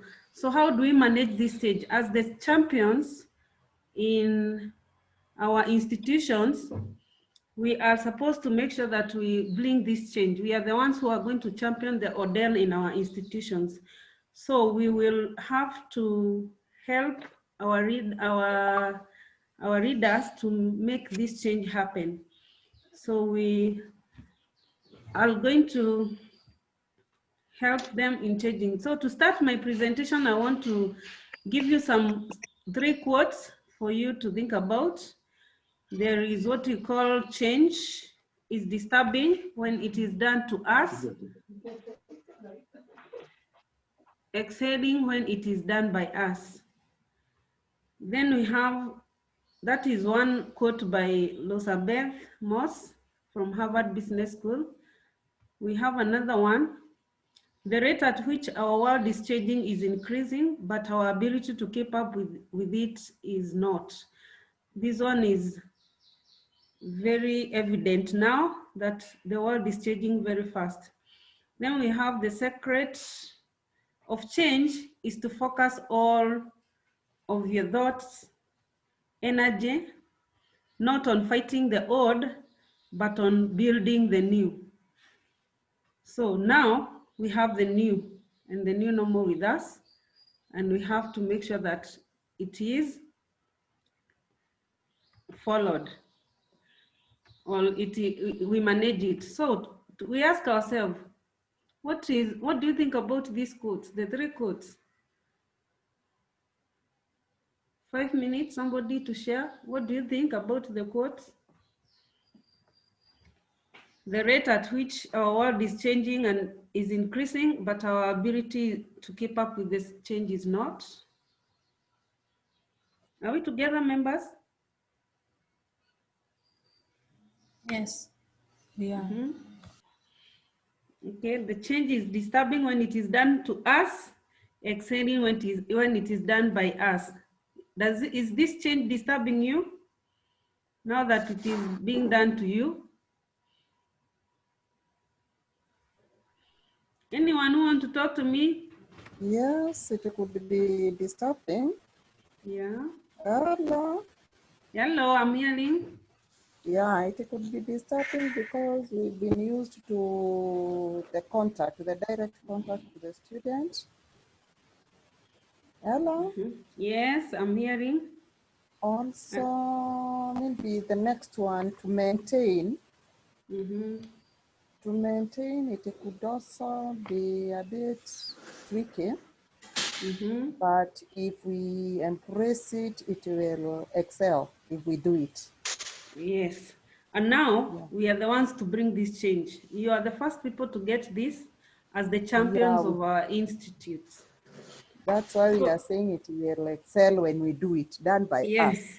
Yes, done by us, and we champion the change because this is the new normal. We have no option as long as we want to keep our jobs and as long as we want to move on with our lives. So to make sure if we move on in our lives, we have to be on our toes. We have to help bring this change, and you have to champion this change. That is why you are chosen as a champion to your institute, so that you can help all the other trainers to bring them on board. I am very sure you're going to meet so many resistance along the way, but with the positive mind, we will get there. So we go on. What is your own reason behind this transformation? We are being transformed. We were used to going to work every day in the morning, meeting our students, going to class, the timetable we were following. Now, these things will be different. You will be scheduling your class online. You can do it whenever you are. This is a transformation, a change we are not used to. So what is your reason behind this transformation? There is a reason for all of us that we are now in a new normal and you have to move on. But to you, today, you're going through this so that you can be transformed. Do you have any other reason behind the transformation apart from the fact that the new normal is here with us? Someone to talk to us? Hello. Hello. I was asking what will happen when we resume, say, maybe in January. Are we going to continue with this trend, or will we go back to what we used to do? That is phase 2. We are now in phase 1 of our transformation. In January, we will have another one. So I was asking, what is your reason behind this transformation? Before we go to January, we are now in September. Come 21st September, we are required to be in class. Most of our schools have already made the timetable, so you might even be scheduled for a class on that Monday. Anybody want to tell us the reason behind this transformation? Apart from the fact that now we are in the new normal, all of us, the COVID-19 has brought us to this. Any other reason you think is behind this transformation? Hello. Hello, Doris. Okay, I think this transformation is also a way to help us catch up with the rest of the world, because as we have seen, this online training has been done elsewhere all over the world. So it will also impact onto us positively, that we are also heading where the rest are. I agree with you. Most of the people, or most of the higher learning institutions have been going through this. We were behind, but we want also to catch up with them also. Then we continue.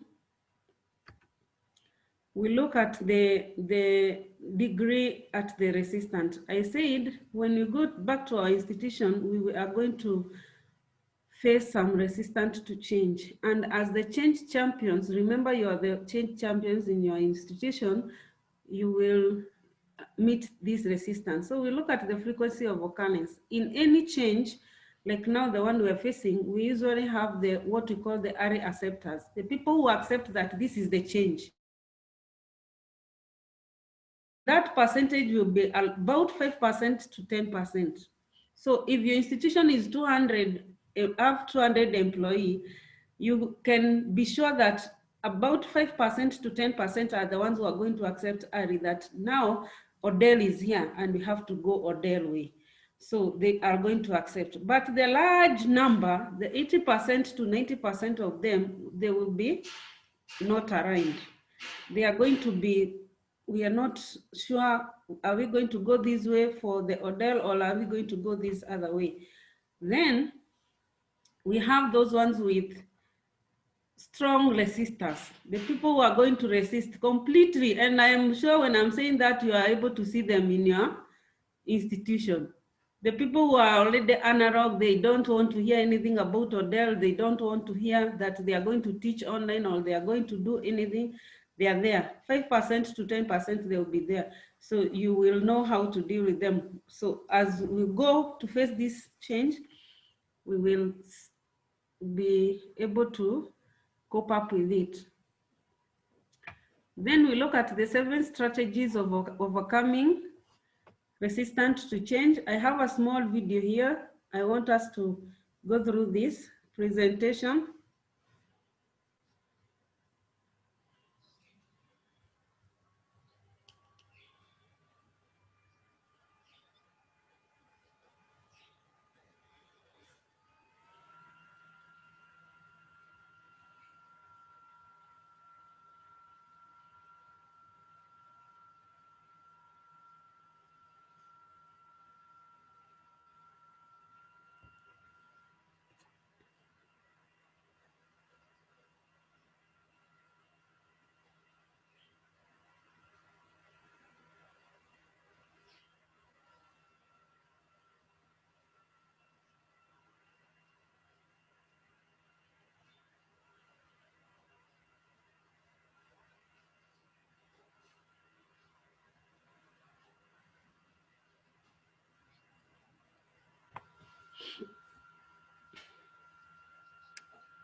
Yes, those are the 7 strategies of overcoming resistance to change. We start with our readers. I'm going to assure you that the principals in our institutions have already been taken through the sensitization about this program. So you can be sure you will get the support of the principals as you move the change downwards. As the champions, work with the principals to help bring the change. Also remain positive. When you remain positive, you're going to overcome any resistance that you come along the way. So the driving change here in this end now is about ODeL, and it is a very important element for the ODeL champion champions training. That is the training you're having today as the champions. Because in case your institution will not have any other person who have registered for this training, you are the one who is going to bring the change down. You are the ones to work with the principals as the ICT support and registrars so that they help, we help bring down or cascade the change downward. So the challenge for the change agents is going to be building the support to effect the change. So you are going to help, or you're going to see on the ways that you are going to build the support so that you effect this change as the champions. So in here, we ask ourselves, do your colleagues and readers present obstacles? Are they? We come from different institutions, so we focus on our institutions. Look at your colleagues, you know them, the picture, the readers. Do they bring obstacles in your institutions, or are they themselves obstacles? We ask ourselves this question. We are not going to answer it, but I want you to have it in mind so that as you go to face that change or that challenge, you will know. Ask yourself, are they disengaged from their laws? That is, the colleagues, the managers of the customers. Are they falsely urgent? That is, people who are consumed by constant activity and the firefighting. Or are they complacent? That is, ruled into thinking that what got you here will get you there. So which category do they belong? Lopsided, they focus more on management than on leadership. So look at them, look at which category they are, then you'll know how to handle them. So we look at the change curve in our institution, and habits are normal in our institution. Whenever there is any change in our organization, how do people react? Like now, the first stage is what we call the shock. You're in shock. How do we do ODeL in TVET institution? The engineering people are saying, now how will we'll face this? How do we teach electrical or how to do wiring online? So we go to shock first, then there is denial. It cannot be done. People are already saying it cannot be done. I'm very sure you have heard, or you have even said it. It can't be done. Then when the change goes on, we get into frustration. We are frustrated. You go down to the valley of despair. You're depressed because you're not able to cope up with the change. Then after that, now you start waking up to experiment. You start saying, we want to experiment this new way of doing things. And then after that, you accept. After you accept, there is what we call integration. So you have to understand the change of cycle so that you can be able to help manage the change in your unit or in your department or in your organization, in your institution. When you are able to understand this curve, you will know when somebody is in shock, when somebody is in frustration, so that now you help them experiment this new way and then accept, and then they integrate. This way we'll be able to change our institutions or to face this change. So we have departmental challenges that you are likely to face when you go to your organization in the department. These are just a few, just to highlight so that you are able to know of the challenges. There is what you call the individual understanding of ODeL to appreciate it. Some people will not understand what is this ODeL for them to understand it. Then there is, some people will view it as an additional task. Now I have to get my notes in soft copy, they were in hard copy. I have to go prepare, schedule a class, have those data bundles and all those, and then they will say, this is an additional task for me. And then they will say they need an extra road pay for this. So that is another challenge. If you are an administrator or if you are a head of department, you will hear these comments. Then there is what we call the startup of ODeL program is time consuming. People will say this is time consuming. For us to be able to kick off on 21st, it is going to be time consuming. The next few days, it will really engage you. Then others will say that the curriculum is too crowded already, and there is lack of time to update the courses. Some will say this curriculum is too much to be taught online. Then there is the perceived irrelevance by the staff. Some staff will say this is irrelevance, or it cannot be done.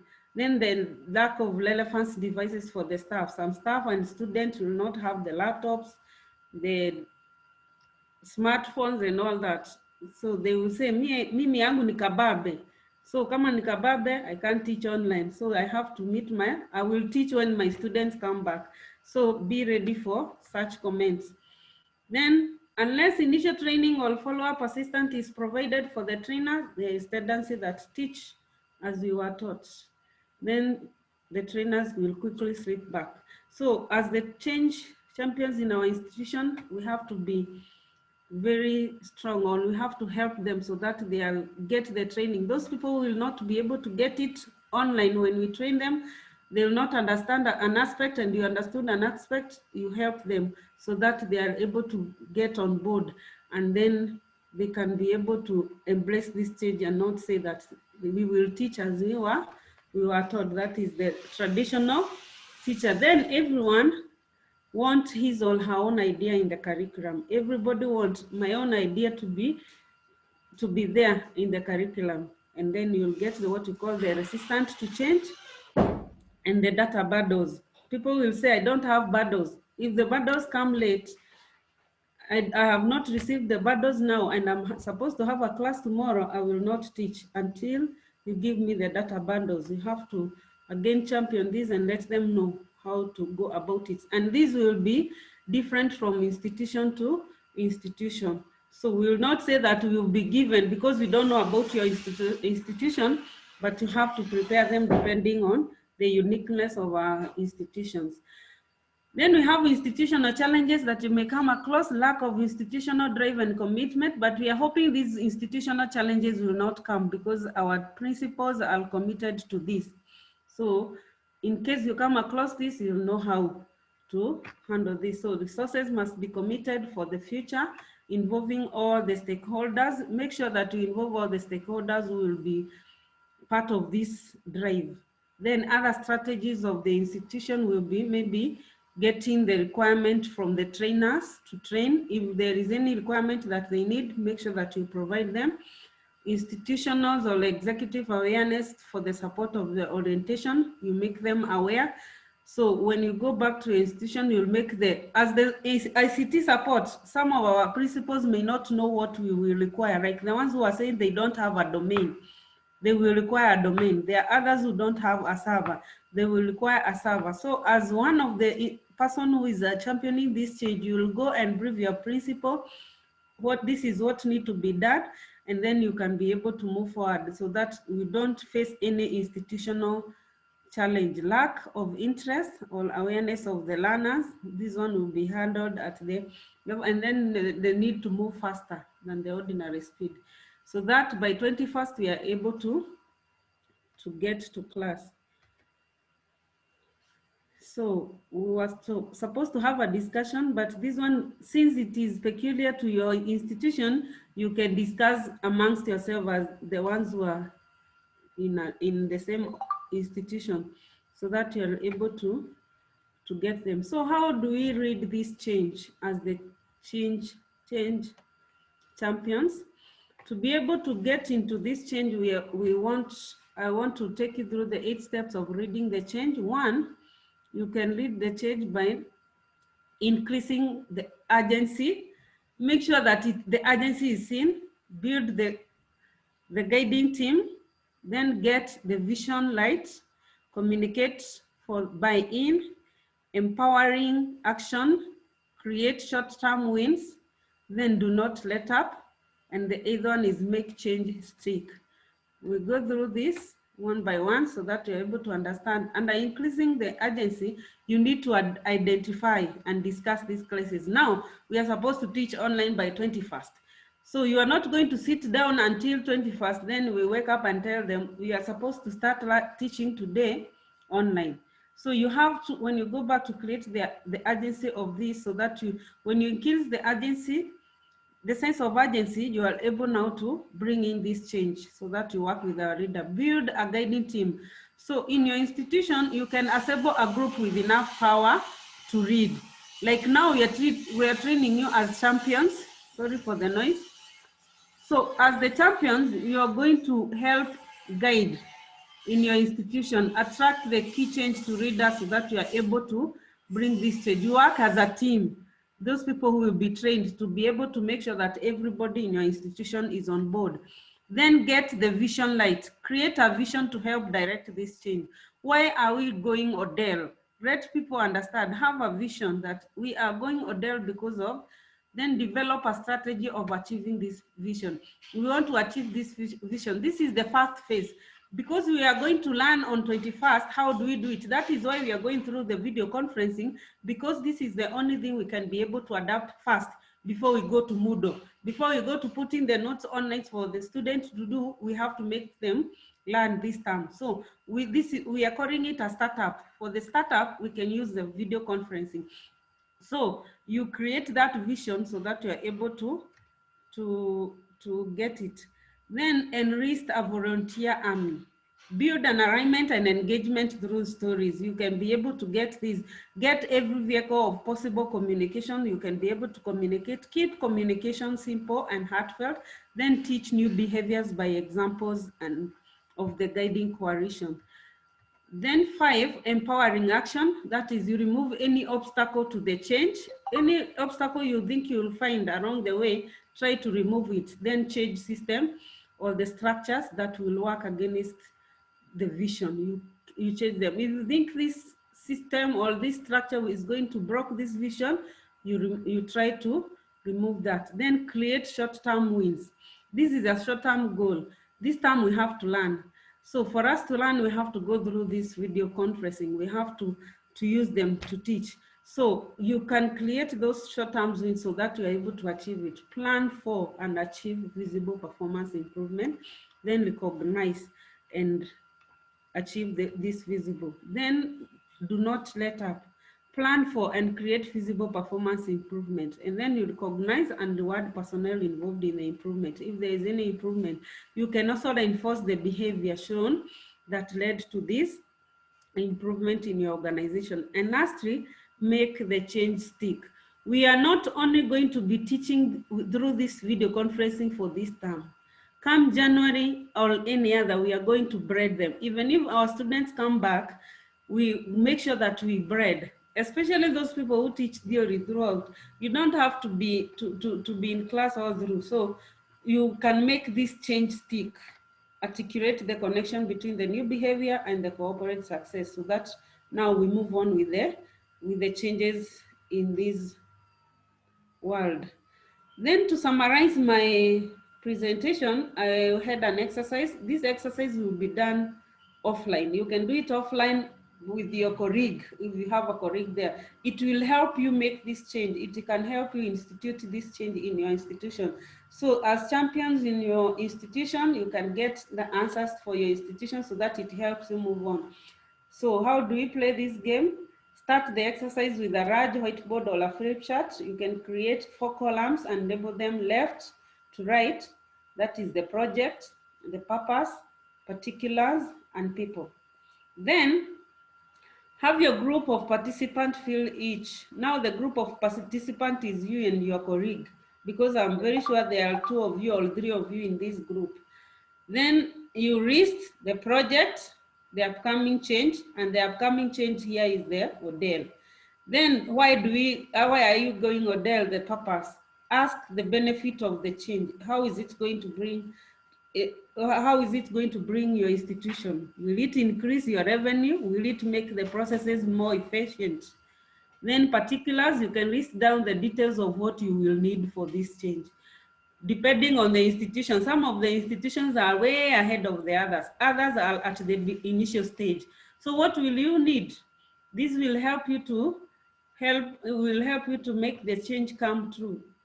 So that now when you list, identify the people or the particulars you will need for this change, who is going to be involved actively to participate in this change, list them.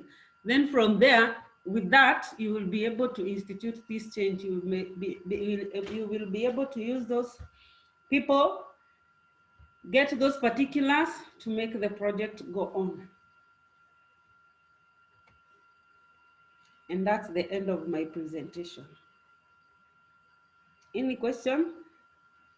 I have done a different approach. I didn't want to ask you what is changed because I'm very sure this is a presentation you have been going through almost on daily basis in our institution. So I wanted to make it unique for the purpose of this training. So reactions before we go to the next, or Yes. questions? Yes, hello. Hello. Yes, now my question is a bit different from what, okay, I've understood everything concerning your presentation. Okay. And my question is a bit different now. Like now we are using our data bundles. Is there a strategy that is going to be used for facilitation?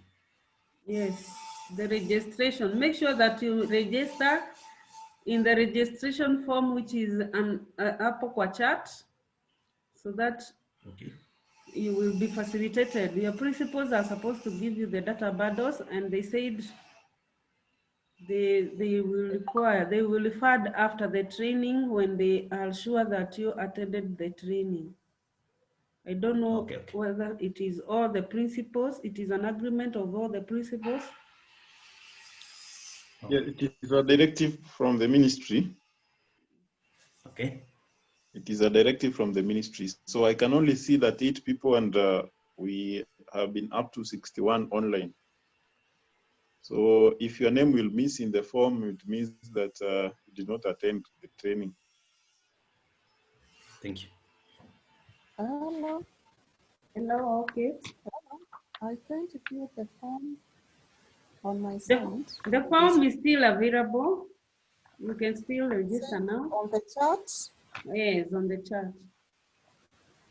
Okay. Well, let me try. Hello. Hello. My name is Jeffrey. I was requesting that the video that you've been using for the training, kindly you post it in so that I can see the assignment. Okay. I've not yet given the assignment. I'm waiting for the reaction for my presentation, then I give you the assignment. I give you the instruction. There was something that you're supposed to draw form and discuss with the other champions. Okay. I will. Okay, thank you.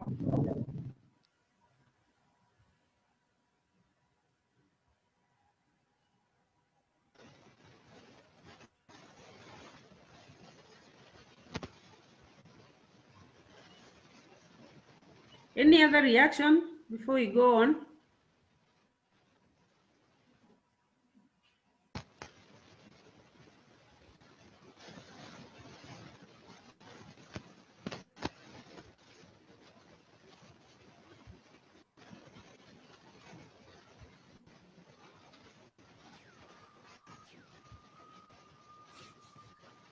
Hi, Ann.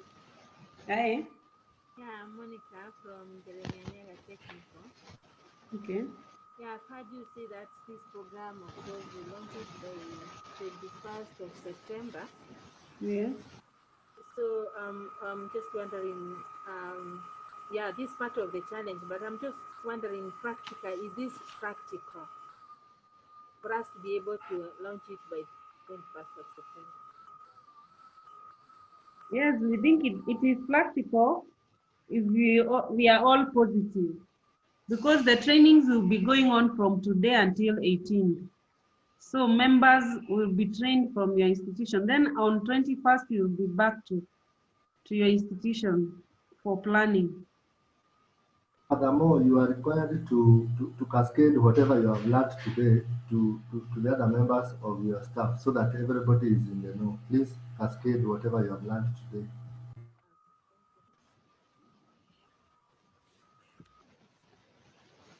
So I want you to take through the instructions, or to give you the instructions. I have structured them as expectations. I hope you can see my document there. I've used a Word document. Can you see it? Yes, we can see it. Yes, Orina has taken you through Microsoft Teams, and there are so many activities or so many things you are supposed to do there. So to help you understand this when you're offline, we want you to log into Microsoft Teams and try to do the following activities. Make sure that you are able to do those activities because it is going to help you for future. So when the two of you, if you are two, can try this, then you have been told that you invite classmates, so that when when you're starting a new team or when you're creating a team, you can include people so that you make a class for your presentation tomorrow, which you're going to present a small presentation. Don't make it like a class of 40 minutes. It's less than 10 minutes so that we are able to give everyone who want to present. So I have put it like a checklist so that you are able to check to follow it and check, am I able to start a new chat in the Microsoft Teams? Am I able to join and create teams? Am I able to manage a team under that? Are you able to view your team? Are you able to check who is in your team? Then under the class teams, you are required to check on the channel. We were taken through the channel. So you can add a channel and manage your team. You can also open a class notebook. Make sure that you open it. It is somewhere you have been shown where it is. Then you can open an assignment and grades. You can share a file. Like now you have noted we have shared different files. I am sharing now a document, a Word document. Before somebody had shared a PowerPoint document. You can also do an Excel. So you can be able to share different files in the Teams. So check whether you're able to do it. You can have a small file and try it. You can also start a discussion with the class. How do you do it? We want you to navigate all this to be able to understand how Microsoft works. Then you can also schedule a meeting with a team or a class. This is where now you invite us. You start a meeting. You can add a new meeting. You can also invite individuals to a meeting, and you can invite a channel to a meeting. So try to navigate all that. You can also hold the meeting. So during your work in the afternoon, you will hold that meeting or a training of our online meeting. So if it is a class and it is the person who is going to teach is Alex or Simon Peter Moshira, you will invite the people who are in this class, the participant in this, as your team or as your student. Then you will do a small presentation, teach us something small there, so that you are able to see whether you are able to teach them. Meet, that is what we are saying, meet now. You present to us. You can share a document, one document, so that we are able to see. You can even make it under PowerPoint, what you have been taken through, the PowerPoint slides, so that you're able, like when you see, we were told that you can enrich your PowerPoint to include files, to include the all those things you are taught. You can make one slide or two slides which include all that and then share with us. Then while in the meeting, now when you're doing that presentation, you can also check on the following: speaking and sharing the video. When you're speaking, are you being heard? Like the way we are saying, hello, are you able to hear me? So that we are able to know whether we are together. You share a video. You can also participate in chats, check whether you're able to see those chats, view the PowerPoint files you shared, check whether when you share, we are able to see it, share the content. You can check on muting and unmuting participant. Like as a class teacher now, like in this meeting, we are keeping on telling you mute, mute, mute. But when you're in Microsoft and you are the teacher, you can be able to mute.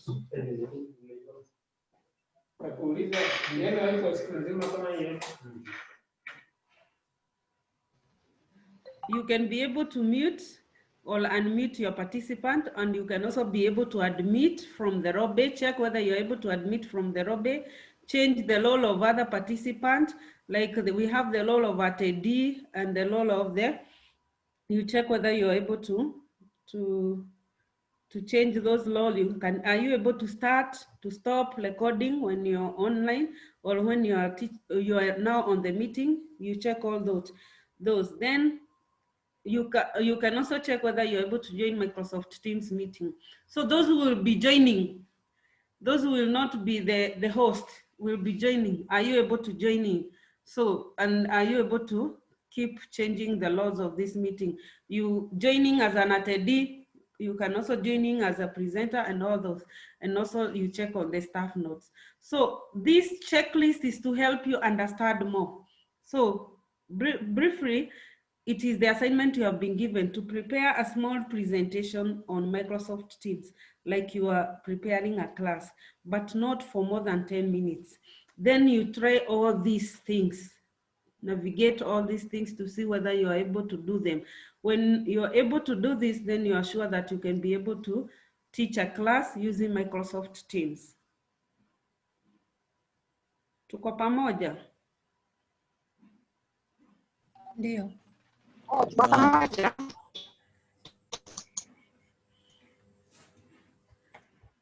Anybody? We are there. So that is what we are required to do in the afternoon. Those are the instructions.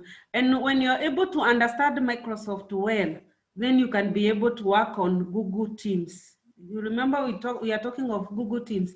Google Teams is going to help those who don't have domains by now, for now. Before they get the domains, they can use the Google Teams.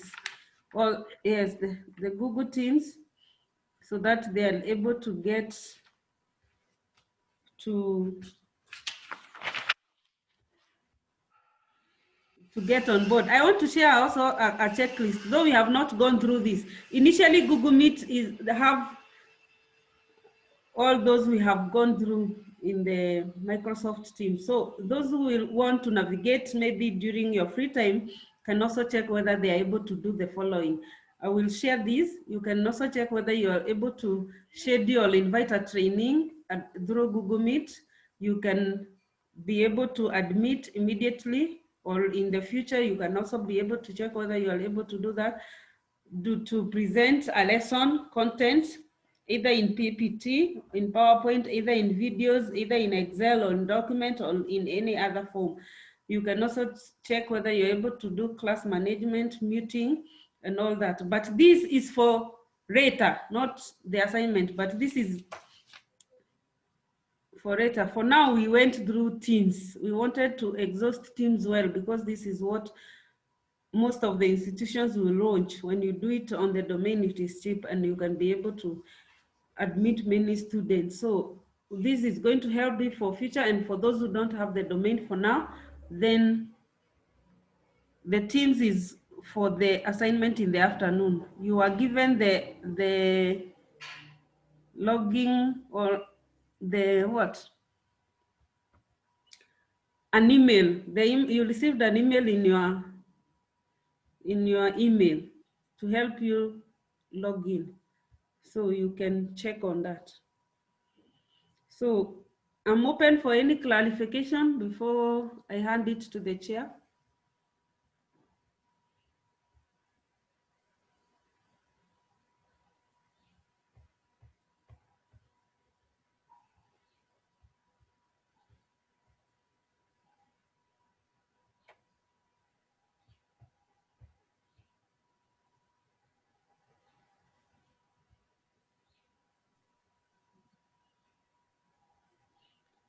We all understand? Okay. Yes, yes. Okay. Back to you.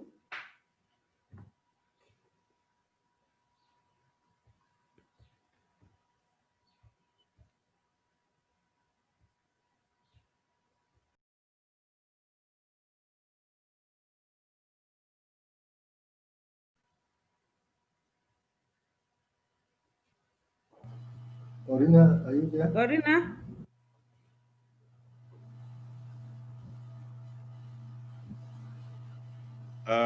We wait for the chair briefly so that maybe he can give some remarks before we break. Meanwhile, people can be asking questions.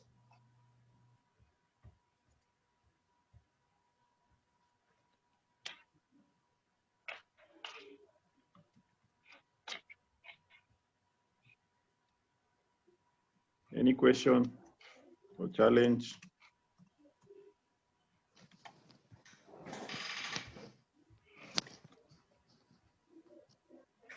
So we are also Hello. open to, yes? Just a small question. Yes. After preparing the notes and dispatching them to the student through the Google Teams, will they be able to access them offline, or do they have to be online exactly at the time that you are teaching? Okay. Thank you. What is anticipated? You see, Microsoft Teams, what you have taught you today gives you an option where you can upload your notes. It gives you an option where you can chat with your students. Gives you also an option where you can be able to video conference with your class. It also allows you to leave any material there and assignments. So once you finish your lesson, maybe a 1 hour lesson, after that, your students can be able to access whatever material is on the Teams. They can download and read. So Teams allows for both online and offline. Okay.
Mr. Orina, I'm on. This is Mr. Motembe. Thank you, Chair. You can take over. We had finished. Yeah, so you can just take over. Okay. Thank you so much. I want to greet everyone who has participated this morning in the training on TOT. Once again, my name is Motembe Kigige, the principal Karumo Technical Training Institute. And for the purpose of this training, I am the chairman, Kati Mount Kenya region on e-learning. I see we had 54 participants in total. And the largest number today was 61. Oh, it was 61. Some have left by the time I'm training. Okay. Yes. Thank you. So then 61 members was a very good turnout. Although I realized that a few institutions were left out. Probably they didn't give 2 persons, they gave 1 person. But that was a very good start. And I am meant to understand that this was a TOT. It was a TOT because these were the people, the principals suggested their name.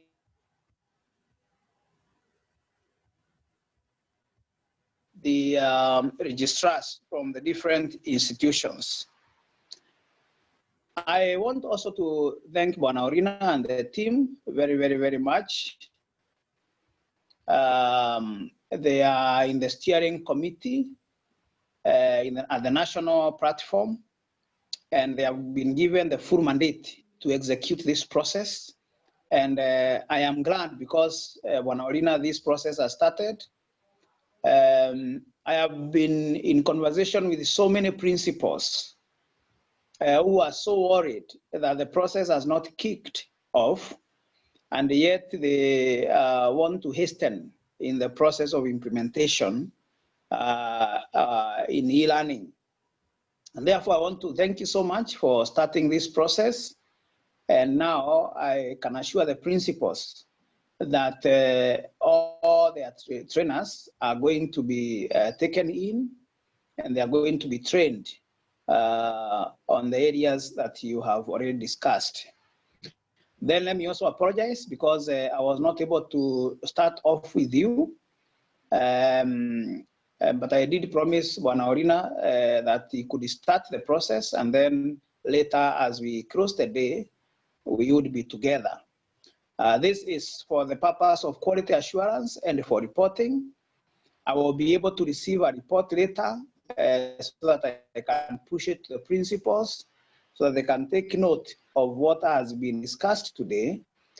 And also the way forward, and I'm sure Mr. Orina is able to give a brief on that. I also believe that members are excited about this. And because this is an harmonization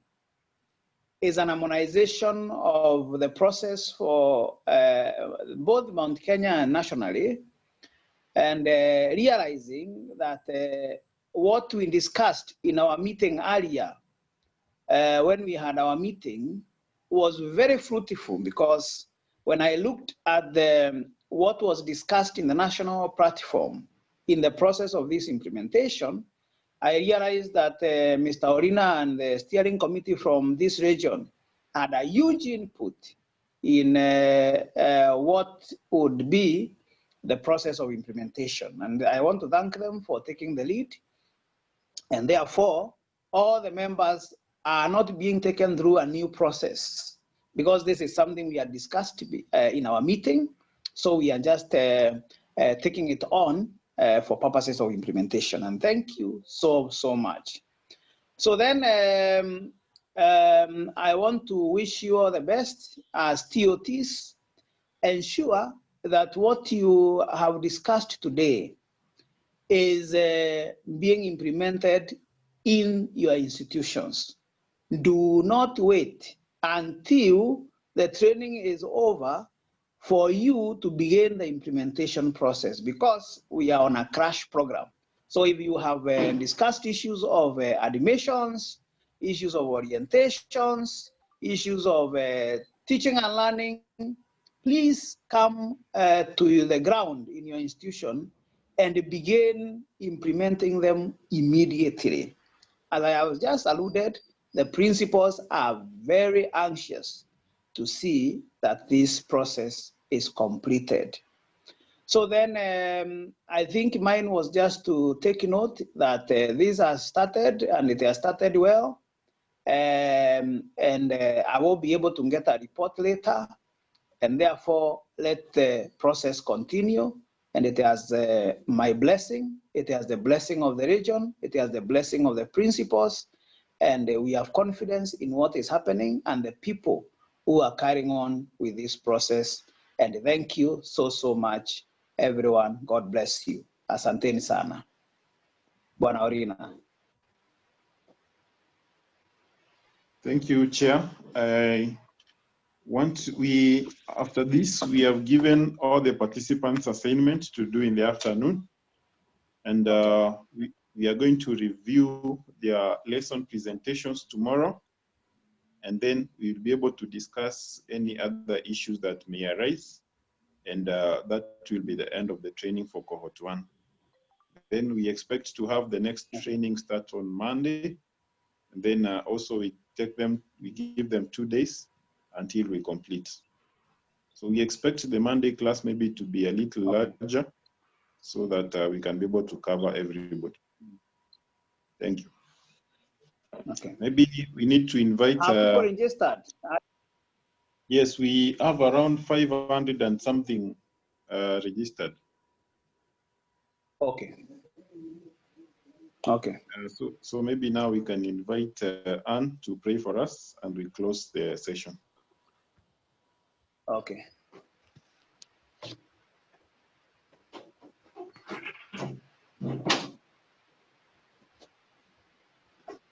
Okay, Anne, continue. Which Anne, Olina? You. And me? Yes, you. Okay. Let us pray. Lord, we come before you to thank you and to praise you for everything, dear Father. Thank you for the session that we have had, O Lord, and for taking us through. We want to pray that, Lord, as we continue with the afternoon session on our own, you may be with us and guide us through. Guide us in everything, O Lord. We appreciate your presence. For this we pray in Jesus' name. Amen.